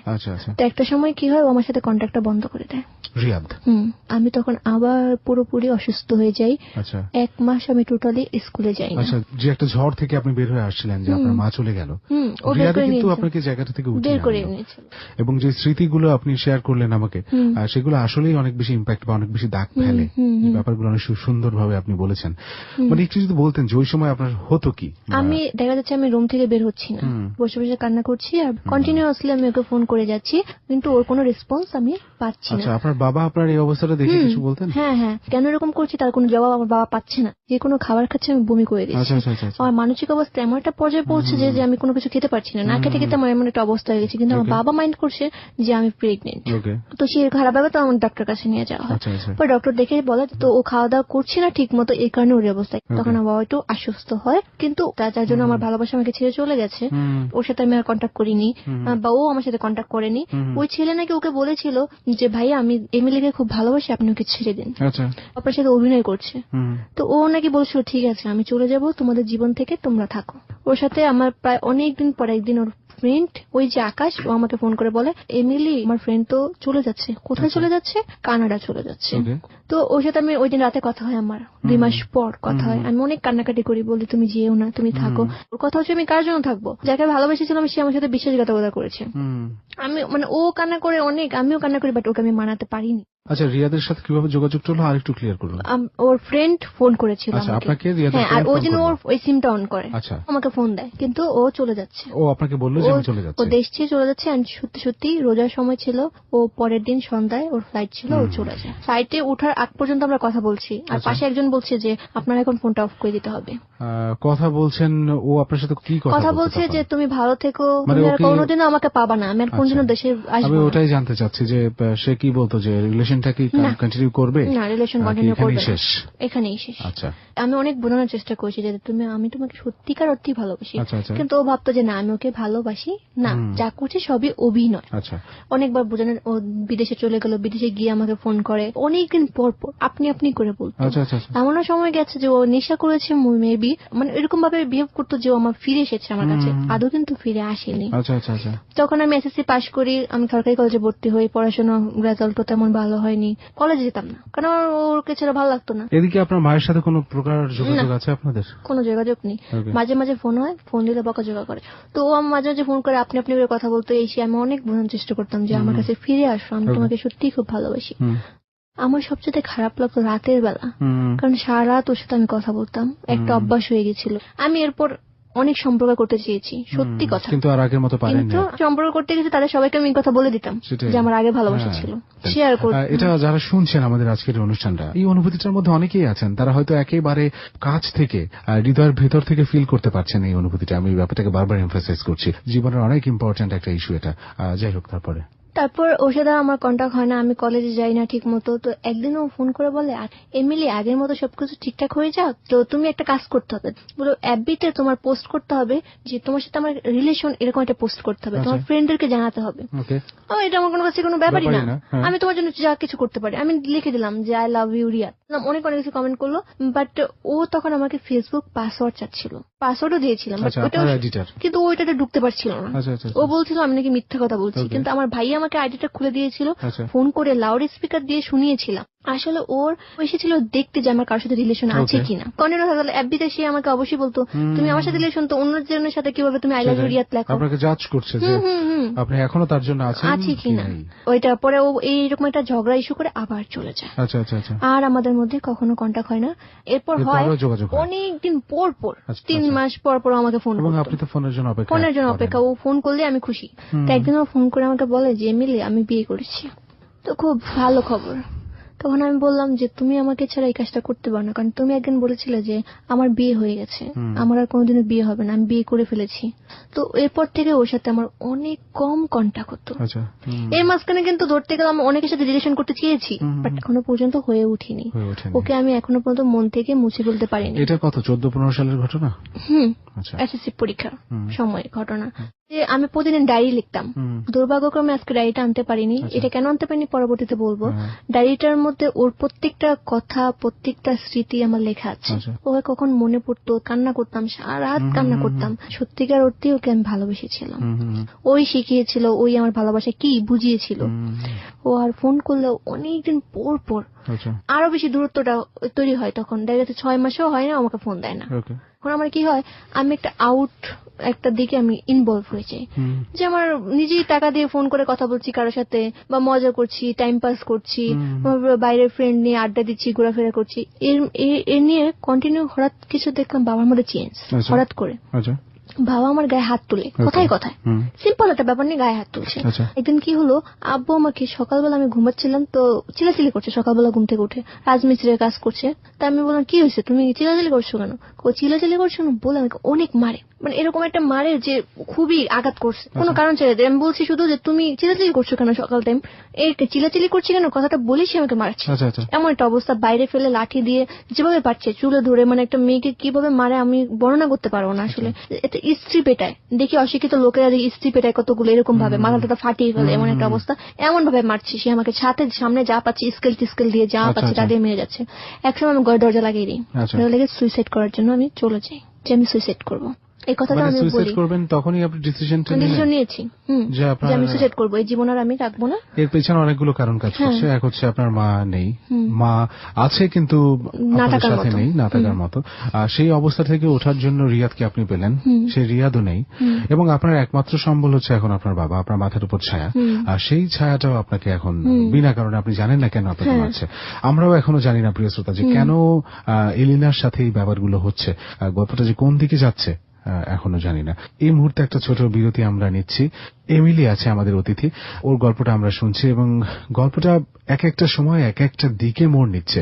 আর সত্যি কথা বলতে আমি একেবারেই গল্পের মধ্যে চলে যাচ্ছি। আমি জানি না আপনারা কিভাবে নিচ্ছেন, এবং আমার এই বিশ্বাস রয়েছে যে আপনারা আমার সাথে রয়েছেন, এবং অনেক বেশি ভালোবাসা আপনাদের থাকুক এই অনুষ্ঠানটার প্রতি। আমি আর যে সেতু আমার সাথে আলুন। তারপর আমার বাবা আমাকে প্রচন্ড মারার পর আমি সুইসাইড করতে যাই। আমি এরকম সময় দেখা যাচ্ছে আমি গলায় দিয়ে ফেলেছি, ওড়না পেঁচিয়ে ফেলেছি। ওই সময় দরজা ভাঙি, আমার বাবা দরজা ভেঙে ওখানে আবার মারে আমাকে। মারার পর সে আমাকে বাসা থেকে বের করে দেয়। যে সুইসাইড করতে যাচ্ছেন সেখানে উনি বিব্রত হয়ে আপনাকে ঠেকাবে সেটা না করে উল্টো মারছে। মারার পর সে আমাকে বাসা থেকে বের করে দেয়। আমি এক কাপড়ে বাসা থেকে বের হয়েছি। কোথায় গেলেন আপনি? তখন বাসা থেকে বের হয়ে এমন একটা অবস্থা, আমার পুরো গায়ে বালি, কারণ আমাকে বাহিরে মেরেছে তো রাস্তা সবাই তাকিয়ে আছে আমার দিকে, যে একটা মেয়ে অবস্থা, চুল টুল সব খোলা, মানে মেরেছে এমন একটা অবস্থা, মানে বুঝতেই পারছি যে মেয়েটার কিছু একটা হয়েছে। তো আমি আমার আপুর বাসা, যেহেতু কাছে, আমি আমার আপুর বাসায় যাই। 3 দিন পর আমার ভাইয়া এসে আমাকে বাসায় দিয়ে যায়। তো তখনও দেখা যাচ্ছে আব্বুর সাথে কথা হয় না, আব্বু আমার সাথে কথা বলে না, আমি আব্বুর সাথে কথা বলি। আর আপনার ছোট ভাই বোন দুটো? ওদের দেখাশোনা করছি, ওদের স্কুলে পাঠাচ্ছি, ওরা আসছে যাচ্ছে। তো 1 মাস পর কলেজের উদ্দেশ্যে বের হলাম বাসা থেকে। রিক্সায় উঠেছিলাম, হঠাৎ করে উল্টে গেল রিক্সাটা। রিক্সা উল্টে যাওয়ার পর আমার বাম হাতের এখান থেকে, মানে আমার এই জোড়া থেকে হাড্ডিটা ভেঙে ভিতরে চলে যায়। হাতটা ভেঙে যাওয়ার পর আমাকে হসপিটালে নেওয়া হয়। তখন আমার বাবাকে ফোন করে ডক্টর, ফোনটা রিসিভ করে বলে যে আমি কি টাকা ছাপাই, আমি কোথা থেকে টাকা পাবো। এই কথা বলে সে ফোনটা রেখে দেয়। হসপিটাল থেকে টাকার দরকার আছে? হ্যাঁ, আমার 2টা বাজে রিলিজও দিয়ে দিয়েছে ডক্টর, বাট আমার টাকার জন্য বাসা যেতে পারছি না, আমি বেডেই শুয়ে আছি। ফ্রেন্ডদের বাসা থেকে ফোন করছে তার বাবা মা, তো আমার ফ্রেন্ড আমাকে অপমান করছে যে তুই আজকে মরতে বসেছিস, তোর বাসা থেকে কেউ আসে না, আর আমাদের দেখ আজকে বাসা যেতে দেরি হচ্ছে বলে আমার বাবা মা টোটালি ফোন করছে কতবার করে যে তোমরা বাহিরে কেন, এখনো আসছো না কেন। কান্না করছি। তো আমরা আপুকে ফোন করলাম যে আপু আমি তো হসপিটালে আছি, তোমরা এসে নিয়ে যাও। তো আপু বলে কি যে আমি কি টাকার ভান্ডার নিয়ে বসেছি, তোর বাবাকে বল যে টাকা দিতে। তো সেও ফোনটা কেটে দেয়। এমন কোন মানুষ নেই যার কাছে আমি ওইদিন টাকা চাইনি। তো আমার আম্মু জানতে পারে, মানে ওই ব্যাপারটা আমার আপু ফোন করে বলে, আম্মু আমাকে ফোন করে, ফোনটা আমি রিসিভ করি। তুই মরতে পারলি না, তুই বেঁচে থাকলি কেন। মা ফোন করলো, মাও এমন একটা কথা বললো। তো আমি কি করে টাকা দেবে এত টাকা, তো আমার ফোনটা, তো আমি বললাম আচ্ছা আমার এই ফোনটা রাখবেন, আমি বাসায় গিয়ে পরে এসে টাকা দিয়ে ফোনটা নিয়ে যাবো। ওই মুহূর্তে আমার ভাইয়া ফোন করে, আমার আপুর হাজবেন্ড ফোন করে, উনি এসে 7টা বাজে আমাকে নিয়ে যায়, 2টা বাজে রিলিজ হয়, 7টার দিকে নিয়ে যায়। আমি যখন রাস্তা দিয়ে যাচ্ছিলাম আমার শুধু 3 জনের কথাই মনে পড়ছিল, আমার বাবা, বোন আর মায়ের কথা। যখন আমি মরে যাচ্ছি ওই মুহূর্তে তারা আমাকে এইসব কথা বলেছে। ওই 3টা কথা মনে করে আমি বাস দিয়ে যাচ্ছিলাম আর কান্না করছিলাম। আর একদিক দিয়ে আমার ভাই আমাকে অনেক কথা বলছে, আমি কেন আজকে তোমাকে নিতে আসবো, তোমার আব্বু আম্মু থাকতে আমার কেন এত রেসপন্সিবিলিটিস, বাসায় তো নিয়ে যাওয়া যাবে না, কেন বাবা তো আমাকে দেখতে পারবে না। তো আমার আম্মুর কাছেই আমাকে নিয়ে যাওয়া হলো। এমন একটা অবস্থা, আমাকে উঠাতে হয় একজন ধরে, আবার শোয়াতে হয়, মানে তার রাত জাগতে হয়। কি করে, মানে আমার কখন পর রক্ত চলাচল বন্ধ হয়ে গেলে দেখা যাচ্ছে আমি বসে থাকতে পারি না, শুয়েও থাকতে পারি না। 5 মিনিটের মধ্যে 2-3 বার করে আমাকে উঠাতে হচ্ছে, বসাতে হচ্ছে। একটা সপ্তাহ সে ভালোই দেখলো, দেখাবো 1 সপ্তাহ পর সে আমাকে বাসা থেকে বের করে দিল, তুমি চলে যাও। কেন বললো এই কথাটা? যে সে আমার সেবা করতে পারবে না। তো ওই ডক্টর কাছে আমি ফোন করে, আচ্ছা এমন কোন ওয়ে আছে যে আমি খুব তাড়াতাড়ি সুস্থ হয়ে যাবো? সে বল একটাই ওয়ে আছে, অপারেশন করতে হবে। তো আমি বলি আপনি আসেন, আমরা আপনাকে অপারেশন করে দেবো, বিনা টাকায় অপারেশন করাবে। তা আমিও চলে যাব, আমি সব কিছু গুছগাছ করছি। ওই মুহূর্তে আমার আম্মু যেতে দিচ্ছে না, তার একটা কারণ যে আজকে যদি আমি বের হয়ে যাই একটা অসুস্থ মেয়ে, তখন আমার মামারা অবশ্যই জিজ্ঞেস করবে, নানারা জিজ্ঞেস করবে, আশেপাশে মানুষ জিজ্ঞেস করবে অসুস্থ মেয়েটা কোথায় গেল, কেনই বা যেতে দিলেন। তো আমি রয়ে গেলাম। তো ওনারা এসে আবার ফেরত গেল, 2জন লোক পাঠিয়েছিল হাসপাতাল থেকে, ওনারা ফেরত গেল, দিল না আমার আম্মু। এমন সময় আর আম্মুর সাথে লোকের রিলেশন এরকম একটা অবস্থা, সে ওনাকে খাইয়ে দিচ্ছে, উনি ওনাকে খাইয়ে দিচ্ছে। মানে যে মানুষের সাথে আপনার আম্মুর একটা সম্পর্ক ছিল, হ্যাঁ, প্রেম একটা প্রেম আছে। ওনারা কি একসাথে থাকতেন তখন, নাকি একই ভাবে ওনারা? না, ওই লোকের আবার একটা সংসার আছে, ওনার ওয়াইফ আছে, 3টা বাচ্চা আছে। ওনাদের দেখে উনি এই বিয়েটা করে, আমার আম্মুকে বিয়ে করে ফেলে। কবে? যে আপনি অসুস্থ, আপনার নানি এর আগে বিয়ে করে, বাট আমি সেটা শুনতে পাই না। কিন্তু ওখানে যাওয়ার পর আমি আমার মামির কাছে শুনতে পাই যে ওনারা বিয়ে করে ফেলেছে। কিন্তু আপনার মা তখন ওনার সাথে থাকতেন না? না, আপনার নানার বাড়িতে সবাই জানতেন। হ্যাঁ, তো ওই সময়টা দেখা যাচ্ছে ওনারা চাচ্ছ আমি ওই মাঝখানে থেকে এসব দৃশ্য দেখি। দেখা যাচ্ছে আমার আম্মুর চুল আস্তেই দিচ্ছে ওই লোকটা, এগুলো আমার সহ্য হতো না। তো আমার মামিরা টিটকারি করে বলতো যে তোমার মার যৌবন এসেছে নতুন করে। তো এরকম অনেক কথা, অনেক অপমান আমার সহ্য করতে হয়েছে। ওই লোকটা যখন থাকতো, এই অসুস্থ শরীর নিয়ে আমি বাইরে বাইরে ঘুরতাম। ওই লোকটা আসলে আমার দরজা লাগিয়ে দিত। তো আমি তো রুমের বাইরে বাইরে ঘুরতাম। তো একটা দিন কি হলো, আমার মামি বললো কি লোকটার গ্রামের বাড়ি ময়মনসিংহ এর মানুষই ভালো না, এই কথাগুলো মামি বলছে। তখন আমিও তাদের সাথে সাই দিয়ে বলছি আসলে তাদের ফ্যামিলি থাকলেও আরেকটা ফ্যামিলি নষ্ট করে দেয়, এই কথাটা আমি বলেছিলাম, মনে আছে। তো ওই কথাগুলো লোকটা কি রেকর্ডিং করে রাখে, ওইটা আবার আমার আম্মুকে শোনায়। আমার আম্মু তো রেগে মেগে শেষ, আমাকে মেরে ফেলবে ওই লোকের জন্য। এমন একটা অবস্থা, আমার নানাদের কাছে গিয়ে বিচার দেয়, মামাদের কাছে গিয়ে আমার আম্মু বিচার দেয় এরকম এরকম অপমান করেছিল। তো আমার মামারা বলে জুতা দিয়ে যে পিটাই নেই এটাই বেশি, আমার ভাগ্নের উচিত ছিল জুতা দিয়ে পিটিয়ে দোতলা থেকে নামিয়ে দেওয়ার জন্য। তো সাপোর্ট পায় না, না পাওয়ার কারণে উনি আমাকে 2 দিন না খাইয়ে রাখে। আচ্ছা, তখন তো আপনার হাতের অবস্থা খুবই খারাপ, মানে নিজে কিছু করতে পারি না। আপনার বাবা কি আপনাকে একবার খোঁজ করতে আসেনি এর মধ্যে? আমাকে ফোন করেনি উনি। তো আমি না খেয়েই আছি। তো রাতের বেলা আমার এত ক্ষুধা পেয়েছে, পচা মানে নষ্ট হয়ে গেছে ভর্তা, লাউ শাকের ভর্তা, আর পাতিলে এনেছে 2-3টা ভাত পড়ে আছে, ওগুলো আমি খেয়েছিলাম রাতে 3টার সময় ওই অসুস্থ অবস্থায়। তারপর 1টা মাস অনেক কষ্টে থেকেছিলাম ওখানে। 1 মাস পর আমার আপু যায় ওই বাড়িতে। আমার আম্মু ইনফর্ম করে আমার আপুকে যে আমি নাকি বিভিন্ন জনের সাথে, ছেলেদের সাথে কথা বলি। এই কথাগুলো তারা দুই মানে মা মেয়ে বলে একটা ঝগড়ার সৃষ্টি করে। তো তখন কি করে আমার আম্মু আমাকে মারে, আমাকে বলে যে হয় তুই থাকবি না আমি থাকবো। আমার আম্মু এরকম একটা কথা বলে, তখন আমি চলে আসি। এক কাপড়েই সবকিছু রেখে ওখানে ওষুধ টষুধ রেখে আমি রাতের বেলা 8টার সময় বাসায় চলে আসি। আমার বাসায় আমার বাবার কাছে। আপনার বাবা কি বললো? কিছুই বললো না। আমি আসার আগে তারা ফোন করে বলে দিয়েছে যে আমি ওখানে ঝগড়া করে এসেছি। কেন ঝগড়া করেছি? আমার বড় বোনকে নাকি আমি অপমান করেছি, বাট এরকম কোনো কথাই হয়নি। তাই ওনারাই জায়গা করে দখল নিচ্ছে সব জায়গায়, মানে সব জায়গা থেকে আমাকে মানে দূর করে দিচ্ছে, বিতাড়িত করা হচ্ছে। হ্যাঁ, তো একটা সময় কি হলো, আমি দেখলাম যে বাবার অত্যাচার দিন দিন বেড়েই চলছে। অনেক কথা বলছে, মারধর করছে। 2 দিন পর কোনো কারণ কি আপনি খুঁজে পেয়েছেন? কখনো কোনো কারণ খুঁজে পাইনি আমি। তো আমি একটা জব নিলাম একটা স্কুলে। কলেজে যেতাম না, শুধু রান্না বান্না করতাম, খাওয়া দাওয়া করতাম। এরকম পরীক্ষা আসে যে আমি ইয়ার চেঞ্জ পরীক্ষা দেবো, কিন্তু ওই মুহূর্তে আমার বাবা প্রচুর অসুস্থ হয়ে যায়। তো বুকে ব্যথা, এরকম হার্টের প্রবলেম এরকম মনে হচ্ছিল। আমি দৌড়ে যে ডক্টরের কাছে নিয়ে যাই, সিম্পল ওষুধ টষুধ দেয়, বাট ওতে কিছুই হয় না। তো আমি একা একাই নিয়ে যাই, এই শ্যামলী, তারপর মহাখালী, যেখানে বলেন আমি একা একা, একটা মেয়ে। তখন এমন হয়ে গেছে, ঠিকানা জানতে গিয়েছি, অনেক লোক অনেক কিছু বলেছে, ইঙ্গিত করেছে, চলো আমি তোমাকে দিয়ে আসি, বাট বুদ্ধি করে কখনো যেতাম না তাদের সাথে। তো ওখানে গিয়ে লাইন ধরে সারাদিন থেকে খাওয়া নিয়ে দাওয়া নিয়ে, আমার ছোট 2টা ভাই বোন ছিল, একটা ভাড়াটিয়ার কাছে রেখে আসতাম। তখন আপনার পড়াশোনার অবস্থাটা কি? বিচ্ছিন্ন, পরীক্ষা চলছে, আমি পরীক্ষা দিতে যাচ্ছি না। আব্বুর অবস্থা প্রচুর খারাপ না, ওনার হার্টে কোনো প্রবলেম নেই। তো রাতের বেলা একদিন 12টার সময় প্রচুর ব্যথা, তো আমি আর না পেরে প্রাইভেট একটা হাসপাতালে এসে ভর্তি করালাম। এক্সরে করানোর পর ধরা পড়লো যে বাবার ফুসফুসে পানি জমেছে, ওটা অপারেশন করতে হবে।